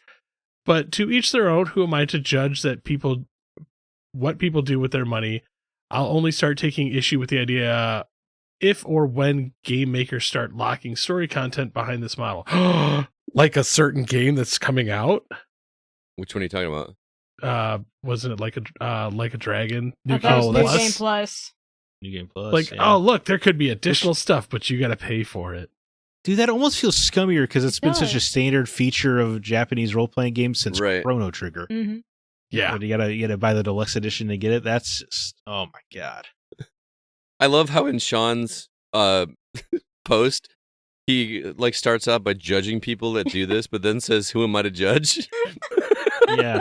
See, even his language is more Harsh. directly Yeah. antagonistic than mine. Yeah, I thought it was funny. See, I was arguing. Yeah, even if you had a discipline for patients, they won't. They're going to do everything they can to break through that Sean, shell. we're friends, and you're judging me from afar. Remember that time he picked you up from the airport at E3? Oh wait, Oh, I know where you live, and I Wow. have no qualms with coming over and punching you in the face. Man. God, you just still got to keep rubbing it in. Zach, you want to do the next one? Sure. Sean Fuller writes in, I think it's similar to VOD movies charging premium price to watch it earlier, just waiting for the regular price. Also similar to podcasts asking people to pay to listen to a free podcast a day early. Either pay or wait. I think it's great for multiplayer games because it gives them a few days to balance out the server traffic for a smoother launch. That's a good point. We do this, guys. Ooh, Well, we're a different scale. Yeah, that's Yeah. true. keep in mind, though, with multiplayer games, that's a terrible idea. You're like, it balances out the servers, but then you have those people who are the hardcores who pay the extra money, and they're like, I'm level 50 with everything unlocked, and I'm going to kick your butt harder now. Yeah, Yeah, that's true. that's why I don't play multiplayer games. Same here. That and I suck at them. Same Well, here. yeah, but I think that, I don't know, the VOD movies thing, but do you I've never partaken in this. When you buy it, are you buying it digitally or are you just renting it for an extravagant fee like when they started doing during COVID? You can rent or buy, but they're Well, different but prices. it's not always. Is the rent the $20 thing like Yeah. when Disney was doing it? Yeah, I was renting the- is just the going to say rent- that, Zach. Like when The rent is 20 and the purchase is like 25 or 30. Yeah. Again, notice how it's only the major corporations who don't need to do this who are the ones doing it. So, Right. I remember when Disney first started doing that during the time of like COVID in the beginning. They're like, oh yeah, we're going to put this right on Disney Plus. Disney Plus, but you got to pay $30 on top of your subscription fee. Oh yeah. I never understood why people would do that. I mean, if you've got kids at home that you need to have them shut up for a couple hours. There's not enough content on Disney Plus already to do that. No, you're right. Unfortunately, But- Disney Plus doesn't add as much as like Netflix does. I mean, it's got almost unlimited children's programming. Well, though, now in you this can example. access Hulu on it if you're a Yeah. Hulu subscriber as well. But For I mean- for a while though, once you get through like the first run of like all those Disney movies, it's either watch everything again or go to something else. I don't know if paying $30 to watch Mulan is really the answer, though. No. All right, Alyssa, you want to read the next one? sure. Andrew Jeck writes, I got COVID right as the early access to Starfield was available, so it worked out in that situation. Yay, COVID! Yeah, COVID for the win. That's how that sounds in that message. But yeah, I mean that's how it was for me with Lost Crown. Like I would have waited. I had no problem waiting. It was not a FOMO thing for me. It was like I got some free time on my hands, and I could sit here and just and play something not new, which is always I could always do that. So maybe it is a FOMO thing. But I just really wanted to play this game, and I knew that if I didn't get an early start on it, it was going to take longer to finish. So, also, I didn't know Zach was going to review it, so I thought it was going to be a race for a minute there, like who's going to finish it It's first. a Prince of Persia game. Of course he was. Yeah. Well, I didn't know if he was going to like it because it wasn't. It was a little bit Traditional? different, so I didn't know if I didn't know he was going to Hey, love I it as didn't- much as he did. I didn't expect Ubisoft to give me a code. Right. Yeah. That's cool. Next comment comes from Aaron Peterson. He says, literally, all you have to do is not pay it if it bothers you. Some people believe it's worth it, and it's their money to spend. Paying for early access is a pretty common occurrence across all forms of media, like paying $20 to rent a movie on demand when it first releases. It's also a way for developers to offset some costs by offering something exclusive that some gamers obviously want. And I say all this as someone who will never pay extra for an early release. No idea why it bothers some. It bothers some because once this is locked up, they're just going to move on to the next idea, like putting New Game Plus behind a paywall. That just doesn't make any sense to me. Every strategy that works is just like like how alternate costumes used to just be included in games, but now they're $10 a pop. But New Game Plus, isn't that just like letting you play the exact same game, just keeping your stats? It's not like new. It's not new content. But it is. Yeah, CB I guess not always, but yeah, if like Nier put New Game Plus behind a paywall, that would be catastrophic. Oh yeah, that would be truly disgusting. But in Yakuza's case, or Like a Dragon's case, it is just you just get to keep your stats and go again. I don't understand the appeal of that anyway for me, but putting it behind a paywall is crazy. Also, Aaron, you said a common occurrence across all forms of media. What other forms of media besides movies? I assumed he was clearing. I don't think it's a. They do it in music too. You can actually buy an album. You can buy an album ahead of time for a premium price, but I don't think anybody. Okay. I think nobody did it. So they stopped doing it. And also it's both Sean and Aaron, who's kept doing this $20 rent a movie when it first releases thing, is like, I think that sucks too. Yeah. So to me, that is a very poor argument, in fact. But it's also not worth it for people like you and me. I have so many movies to watch and so much content that I don't need the brand new one. It's not worth it to me to pay that extra $20 to have it early. But that's also because games are more important to me than movies. Mm-hmm. I could make the same argument for games. There's so much content out there that I could play right now. I could go play something that from my backlog. I could go play an older game that's currently discounted. But I was really interested in this game, so I jumped. But $20 on top of like use a Mulan example, right? $20 on top of your subscription fee is a lot different than $30 on top of the $70 you have to pay already. Like that's just a world of financial difference too. And we're more complaining about it when it's a 30 on top of a 70, whereas 30 on top of a 7 is a much bigger percentage, right? Well, I'm saying it's easier. It's also, but it would be easier to dip occasionally in the movie world because of how much cheaper it is overall. I'm just glad that for a movie you're really excited about. Metal Gear Survive thing never took off, where you have to pay for additional save files. Oh man, I forgot about that. Yeah. There was a scummy practice. Oh yeah, pay for bullets. Mm-hmm. The EA guy, he was right. People would have done it. People would have done it. He was absolutely right. Everyone wanted, thought he was a piece of crap, which he may or may not have been. But he's not wrong that people would have paid for it. And you know what? Everybody would complain about it, and then a year later it'd be like, well, that's just what you have to do, man. Yeah, just the way it is now. Yeah, that's just how you have to. That's how these games get made, dude. You want, That's the thing is, it's always growing pains, right? And that's these companies are they're okay being the bad guy until everybody's okay with it. Well, remember how much people hated EA years ago, and now people like EA again. Well, they're making single player games again. Yeah. No. Those EA memes are feel outdated now, where it's all worst company in America. Right, yeah. But that or the DLC, where here's what you get and here's what you get with the DLC, and those memes were all over the place and people still post them, and I don't feel like they're relevant anymore. So anyway, no. CB, you're up, sir. Moving on, Aaron Hughes II. No, just stop. Never liked it, even when it was per console. It was a per console thing, not just a financial play. So many things in the industry lately seem to be leaning towards screw the players and squeeze them for every penny they have. How is it screwing the player, though? Outside of what Zack was talking about with the psychological aspect of it? What you say, leaning towards screw the player, I get where he's coming from, because if you don't have the funds to do it. So it's screwing the poor players, is what you're saying. You are creating classes now. You have the people that can pay for it, and then the people that can't. Absolutely. What a great way to put that, CB. I can't believe that's a great way to put it. Because as I've always argued that you're getting punished for only being willing to pay the base price. Mm-hmm. Right? It's not 3 days early access, it's 3-day delayed access because you can't afford the upgrade fee. Well, I'm sure the company looks at it that they are increasing the price of the game and offering it to people that don't want to pay that price a few days later at a discount. That's probably how they look at it in their mind, or how they justify it in their mind. Can we just go back to the days of base game and collector's edition? Like, let's just go back to that.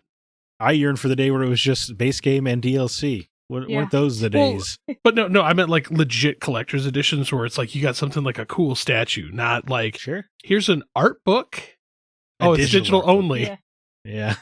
I'd be happy just to go back to the days when they would, you pay for a game that was finished.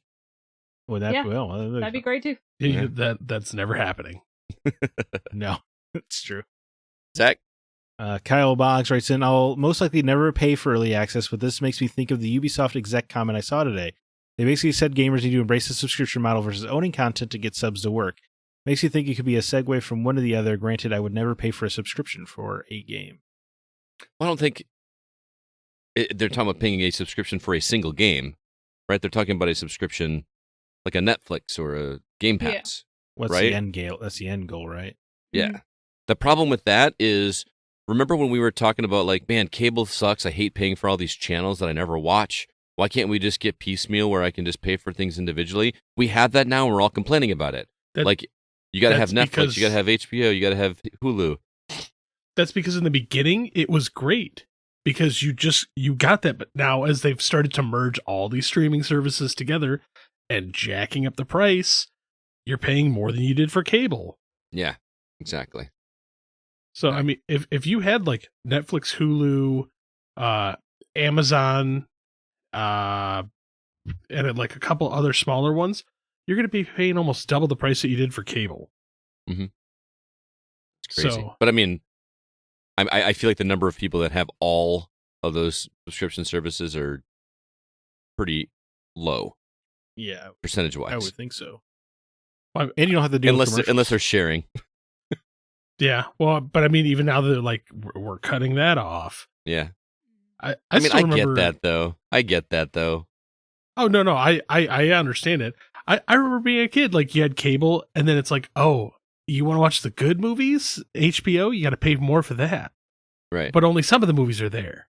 So you got to buy the Cinemax. But that was when you had to like schedule when you were going to watch your movie too. Remember that? Like, God, I hated that.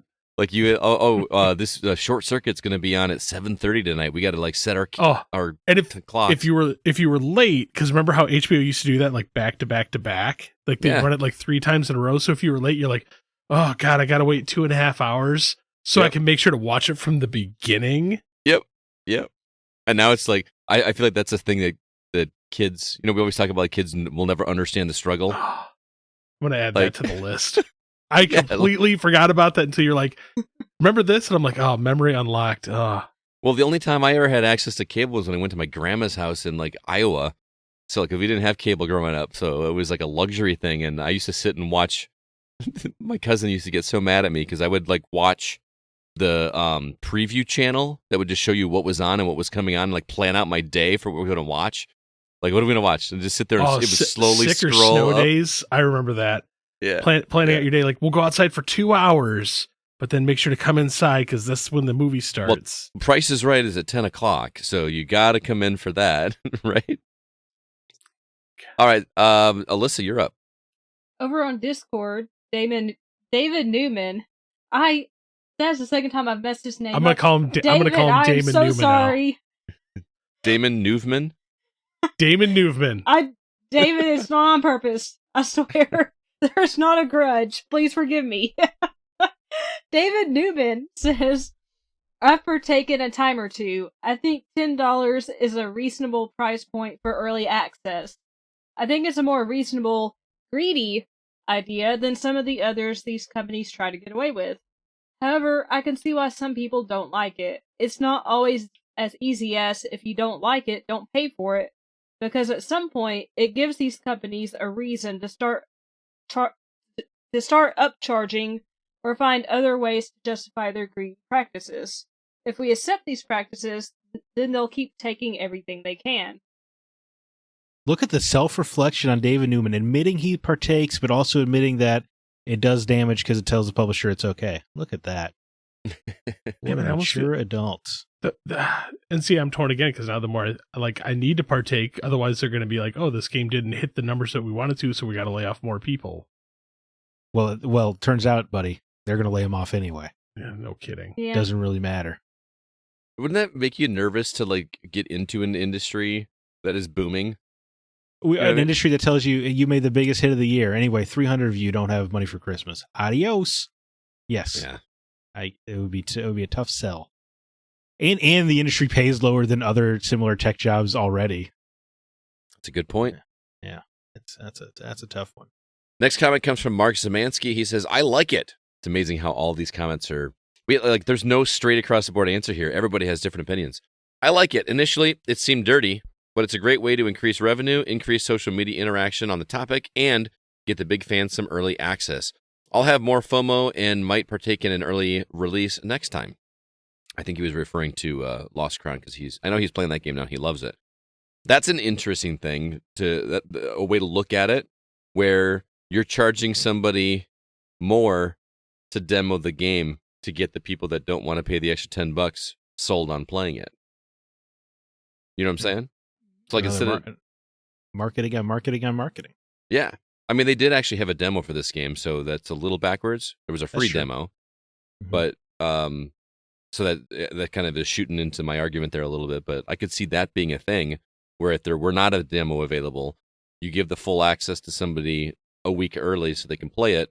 They're going to talk about it on the social medias and on the internets, and then and if you're confident in your game, it's going to sell more copies in the back end, and you already got the extra $10 anyway. That's one way to look at it. Isn't it? Speaking of making a good game, like Larian kind of proved that you could just put out a good game that's finished, done, and charge a full price and still become filthy rich. And the game is still $70, by the way. That game has not dropped a dime since it released. I mean, having the Game of the Year award helps, I suppose. They don't have a need to. Yeah, well, and then they did a physical version that comes like a map and everything. It's only $10 more than the digital game is, or like. So you can make money and be decent. You probably just can't be publicly traded and be decent. Maybe that's what it is. All right, CB. Tim Paulin writes in, I only have time. You'll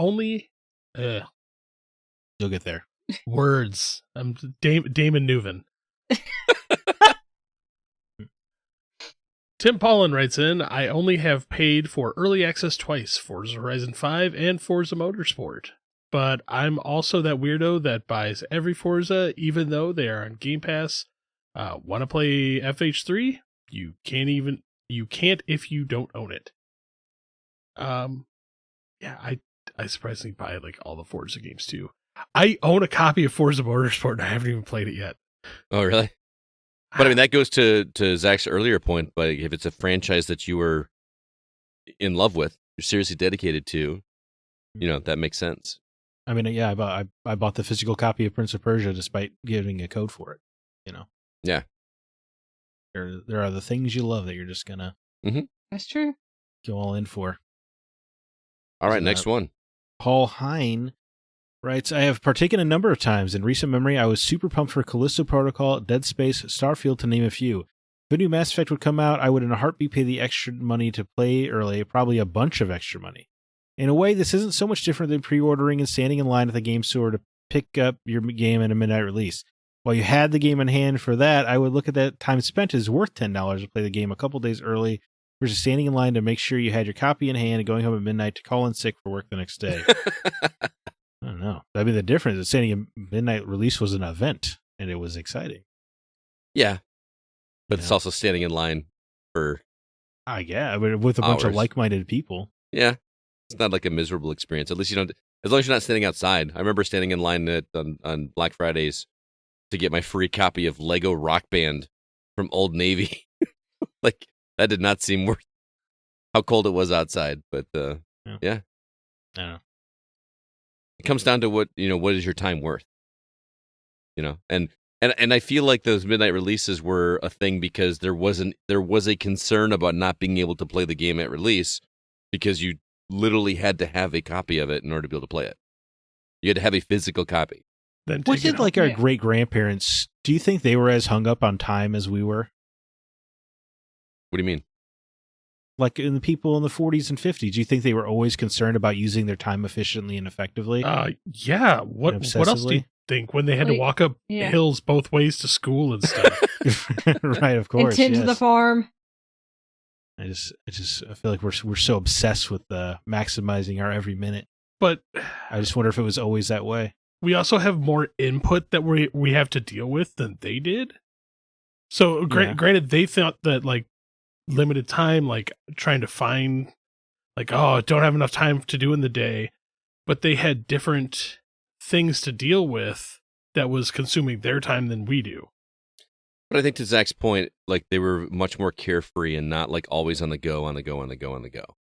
There's a reason that people in retirement, play bridge and look at birds. Whereas once we retire, we're going to be continuing to play games. You know what I mean? Like, we try to work through our backlogs that we developed for our entire life. Except the arthritis is going to kick in and we're not going to be able to do it. So we're going to have our grandkids come over and play so that we can watch it at least. And I wasn't trying to say it's better or worse. I was just wondering because I feel like everybody this day and age is always obsessed with time. How am I going to find the time to do this? How am I going to find the time to do that? I just wonder if it was always that way. Or were there, our time is always like, what will I get to next? I wonder if theirs was like, yeah, I guess I will build a shed, Yeah. I mean, I guess back then it really depends on what you did for a living. Like if you were farming, you did it from sun up to sundown. It's interesting to think about, too, because they didn't have nearly the modern conveniences that we do. We have so much information available to us. We have so much things that are done for us. And they were doing all of those things manually back in the day. Eating up more of their time. And they still had more time. Yeah. Did they actually have more time? They made more time to do nothing. See, but I guess they weren't. They also weren't constantly aware of everything that was happening every minute in the entire world like we are. Like ignorance is bliss. Yeah. It's got to be such a damaging effect to our psyches. Like that's probably why we need the escape more desperately, right? Because every time there's a war crime in the Middle East, we have to hear about it, whereas they probably didn't.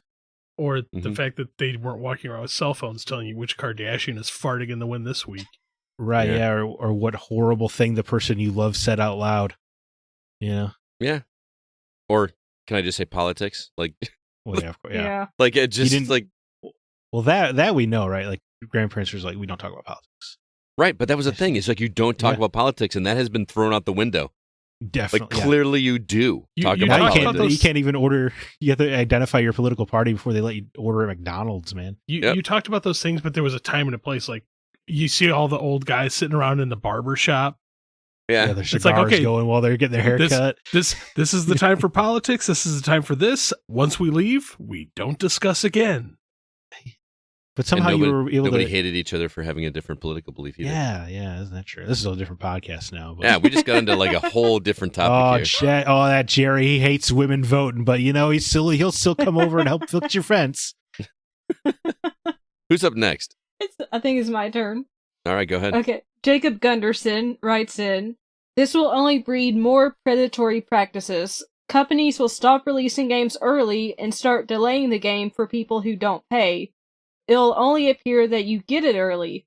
You enjoy the idea that you're special in some way for a few days, and they make free money to find more ways to get more money out of you. Current companies use the ignorance of children, gambling psychology, threshold psychology, and in-game unbalancing tactics to fool you into buying extra. These practices were only seen in mobile games or Facebook games. Now they are in just about every game. The longer we accept these ideas, the worse they will become. Ooh. This scares me in a bit of a way because I'm like, can you imagine if the company's like, hey, if you don't pre-order our game, you won't be able to play it for 2 months. Yeah, they could do that. They could do that. Right? Yeah, but I don't like that. I don't like that one bit. I don't think that would work, honestly, because of what I think you were the one that mentioned it earlier, where once a game is 2 months old, nobody cares about it anymore. Even if you haven't had access to it, you're not part of the initial conversation. So it's a been there, done that kind of situation unless when it it's comes to games. A Grand Theft Auto game. Well, yeah. They'd be like, oh, you want to play our game? Cool, pre-order it. I mean, pay for it up front right now. You can play it right now. But everybody else? That's kind of done now in terms of console exclusivity, right? Like something comes to a certain console and then it comes to PC like a year later. So you got a whole new audience of people and they're still interested in playing it. So I guess I'm kind of talking myself out of my own argument here. Nothing? Yeah. But well, I'm just saying if it was a Wow. completely across the board release, like comes Right. out on every console, even PC. But if you didn't pre-order and pay for it upfront by this day, Right. My point is that a year later, people are still amped to play that game that came out a year ago. So I was saying that if we waited 2 months for something where the people that got to pay early got 2 months early, the people who didn't are no longer going to care anymore. You're saying I'm saying that's not so, correct. So the window is too large where they don't hit the sweet spot, and so you don't care anymore, kind of thing. Right. Yeah, I guess so. Yeah, that's probably why timed exclusivity generally fails, right? Mm-hmm. Like when Xbox tried to do that with Tomb Raider, and it didn't really move any more Xboxes. Right. Like so, you have to kind of lock it down as a permanent exclusive. That's interesting. All right. Next comment comes from Kevin. He says, "This is a weird topic. To me, it feels wrong, but I can't explain why. If you want to spend the extra cash to get in a couple days early, go for it. I wonder what the purchase rate would be if every game release did this. Also, if the game is ready, why are they waiting to release it? Really confusing. I really can't put my finger on it, but this feels bad." I mean, if It's the that badge podcast of honor. episode is ready, why are we not releasing it to everybody? he's gonna punch you. I mean, like, it's What? I don't know if we should go into the sausage making factory about how we feel differently about Patreon, buddy. You know, yeah, but I do. So well, if you would like to like split it, 4 ways, the cost for this, and we just all each pay that and just shut down Patreon, we could do that. we have different views on the market. I think it doesn't. What are we doing? I think if you charge less, you would get more people. That's what I think. Okay. But we just agree to disagree. That's But- fine. I don't. It seems like a bad conversation to have on the mic to me. With some of the early releases, though, there is those things that you can get. There was an article I read the other day about one of the hardest to get Xbox achievements is no longer achievable. Well, it's really hard to get now. Huh? the day one Xbox achievement. Oh yeah, I got No, that one. Sure. So like those, but for some games, like if you played this day one, like you got this, Mm-hmm.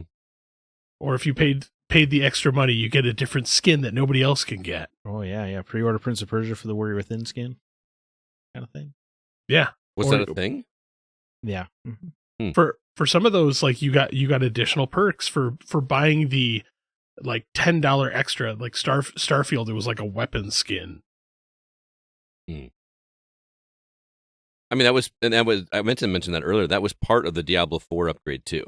Mm. Like you were not paying $30 just for the early access. You were paying Yeah, that, some- and Sweet skins in a game where you're changing your skin every 5 minutes. no, I think it was more like weapons, but yeah, same kind of argument. Like Yeah. you're swapping out weapons and or some in-game currency type of thing, or I can't remember. I didn't look that closely to it. So, all right, we got one more comment left. I think it's CB's turn. Yeah, it's me, Alan Sheck. For reasons already stated, I don't care if they offer it, and I don't judge those who take them up on it. Personally, I have no interest in paying extra to get it a few days early. Honestly, I haven't bought a AAA title game during its release year since the 360 era, and I'm happy to lag behind the industry a few years, paying $5 or $10 per game. You know what, man? I don't fault you one bit. Yeah, that's a power move. Good job, Alan. It is, Yeah. yeah. So If I were doing a podcast, I feel like that's what I would do. Yeah. I say that I would, but but at the same time, like you openly say, like being somebody who does a podcast, like you feel like you have to have your finger on the pulse, like all the Mhm. time, knowing Mhm. what's going on. So you feel pressure that like, oh man, if I don't play this right now, I can't talk about it. that's to the self-imposed audience. pressure. But it That's is pressure I'm putting on myself. But, that's Well, yes and no, because I mean, I think you made the argument about how 2 months later people don't want to talk about a game, right? So if Mhm. you don't play it right away, you can't really talk about it because no one will care. Right. But then some people also say, hey, I want to hear about the old games you've been playing too. Like that's why we did that segment at the beginning, right? Right.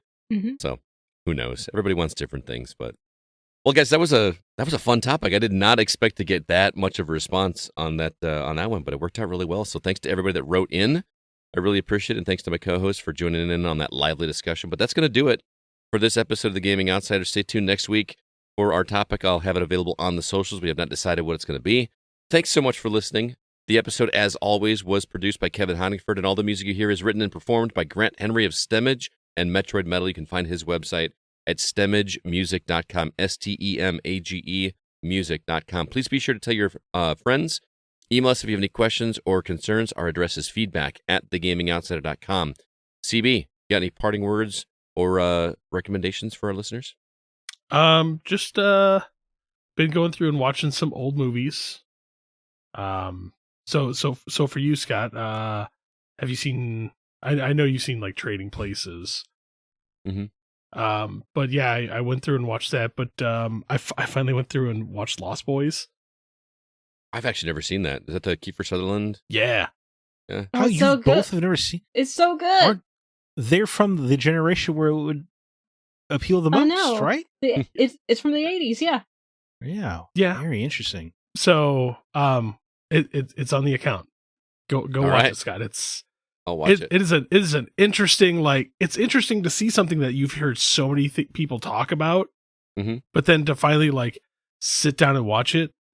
I like, for the last year I've been seeing so much that, like, I had friends who had never seen Top Gun. The original? Yeah, Wow. they saw I hadn't Top seen it Gun until- Maverick before Top Gun. I mean, I didn't watch the first Top Gun until last year, so Yeah, I only watched it to watch Maverick. that's what Wow. I did.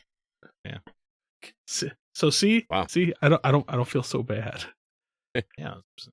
Hey, I didn't see RoboCop until That playing one- Rogue City. That so- one absolutely blows my mind that you hadn't seen RoboCop. It's kind of crazy. All right, Alyssa, how about you? I've been really getting into this band called The Rose. Technically they are categorized as K-pop, but they don't have a K-pop sound. Mhm. Unlike most K-pop groups, they do play their own instruments. And their songs all sound different. They have some that are they sound more rock style, some are more ballads, some are just instrumental. They just have a really unique sound, and the lead singer, his voice is amazing. I think you'd actually dig some of their songs, Scott. Probably their most Nice. popular one would be one you'd like called Back to Me. Is it what's the style again? They're categorized as K-pop because they're from Korea, but they do sing in English. That song I just mentioned to you is completely in English, and they have a different sound than you would associate with K-pop. Okay. So, and plus, if you follow them on TikTok, they're hilarious because they don't promote their music. They just make the most random videos ever, but they're hilarious. And you would That's never know funny. they're a band unless you knew ahead of time that was a band. Like, they just seem like a group of guys that are friends and they're pulling pranks on each other and making jokes about being in their 30s and stuff. Nice. Would All you right. say you've been kissed by the rose? I guess so. Oh God, that if we're bringing terrible. Steel into the discussion. Yeah, absolutely. Zach, anything for you? Yeah, so, well, I guess while we were talking about movies we missed out on, I watched Goodfellas for the first time. I Oh, still have not really? seen that. Dude, that movie is immaculate. Dude, that movie is incredible. Yeah. It's quite shame. I guess it came out the year I was born, so maybe that's why, or right around there. So maybe that's why I missed it. But man, it's pretty darn good, guys. I feel like you need to mean, watch Heat and Casino. I was gonna say Casino. I You need to also, watch if you haven't those- seen Casino, all three of those. Yeah, well, Yeah. I'm behind. I'm wrapping up my project to watch all of the Bond movies with my partner, but we're going to start watching every Scorsese movie. So Nice. Casino I will see as well. But yeah, dude, Pesci, De Niro, Liotta. I mean, come on, that movie is funny like special. a clown. Yeah, that was great. That was great, dude. Ray Liotta's laugh is scary. Oh, I dude, gotta say that for it. now you know why they use that image Why of it's a him with his meme. hands like up like this is like a meme all over the Yes. place. It's pretty funny. Yeah, but it's just a wonderfully written movie, and he hits the ending he deserves, I would say. And I want to Uh, rewatch that. Isn't Sharon it's Stone in just- that movie too? Or am I thinking? I don't- I get those in Casino mixed up all the time. I don't remember seeing Sharon Stone, but I don't know if I would recognize her at a glance. That probably was Casino. Yeah, but yeah, obviously, the movie's praises have been sung to death, but it's nice that it lived up to the hype, and it's the kind of movie where like you finish, you're like, man, I kind of want to watch that again. It's a good movie. Very, very good. I have a product to recommend, and no, I am not sponsored. buy this product, but I fell for one of those online ads that I keep seeing. I keep seeing this product advertised all over the place, and I finally did bit the bullet and tried it. Is it Blue Chew? Is it what? Blue Chew? I don't know what Blue Chew is. No. I just imagine it with the TikTok leggings. Yeah, Blue Chew is a male enhancement drug. No. It's this color corrector stuff for your teeth. It's the company is called Hi Smile, Hi Smile. Have you seen it advertised everywhere? No, this must be something to your algorithm. Must be, but it's not. It's like you use it like toothpaste, but you're not supposed to use it in replacement to toothpaste. And all the advertisements showed people like putting it on their teeth and like within seconds it working. And I've tried like those Crest white strips and stuff in the past, and they just have never worked. This stuff works, guys. I was kind of shocked at how it works. Yeah.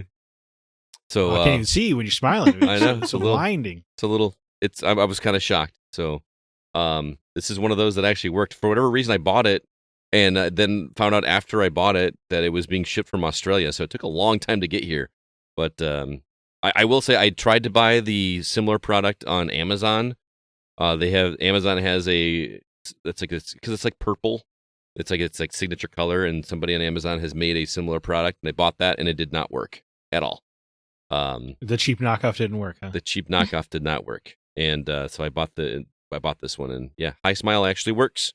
So Scott, are you self-conscious about your teeth? I don't feel like anybody in the world would have told you that you had bad looking teeth. Yeah, they're a little bit.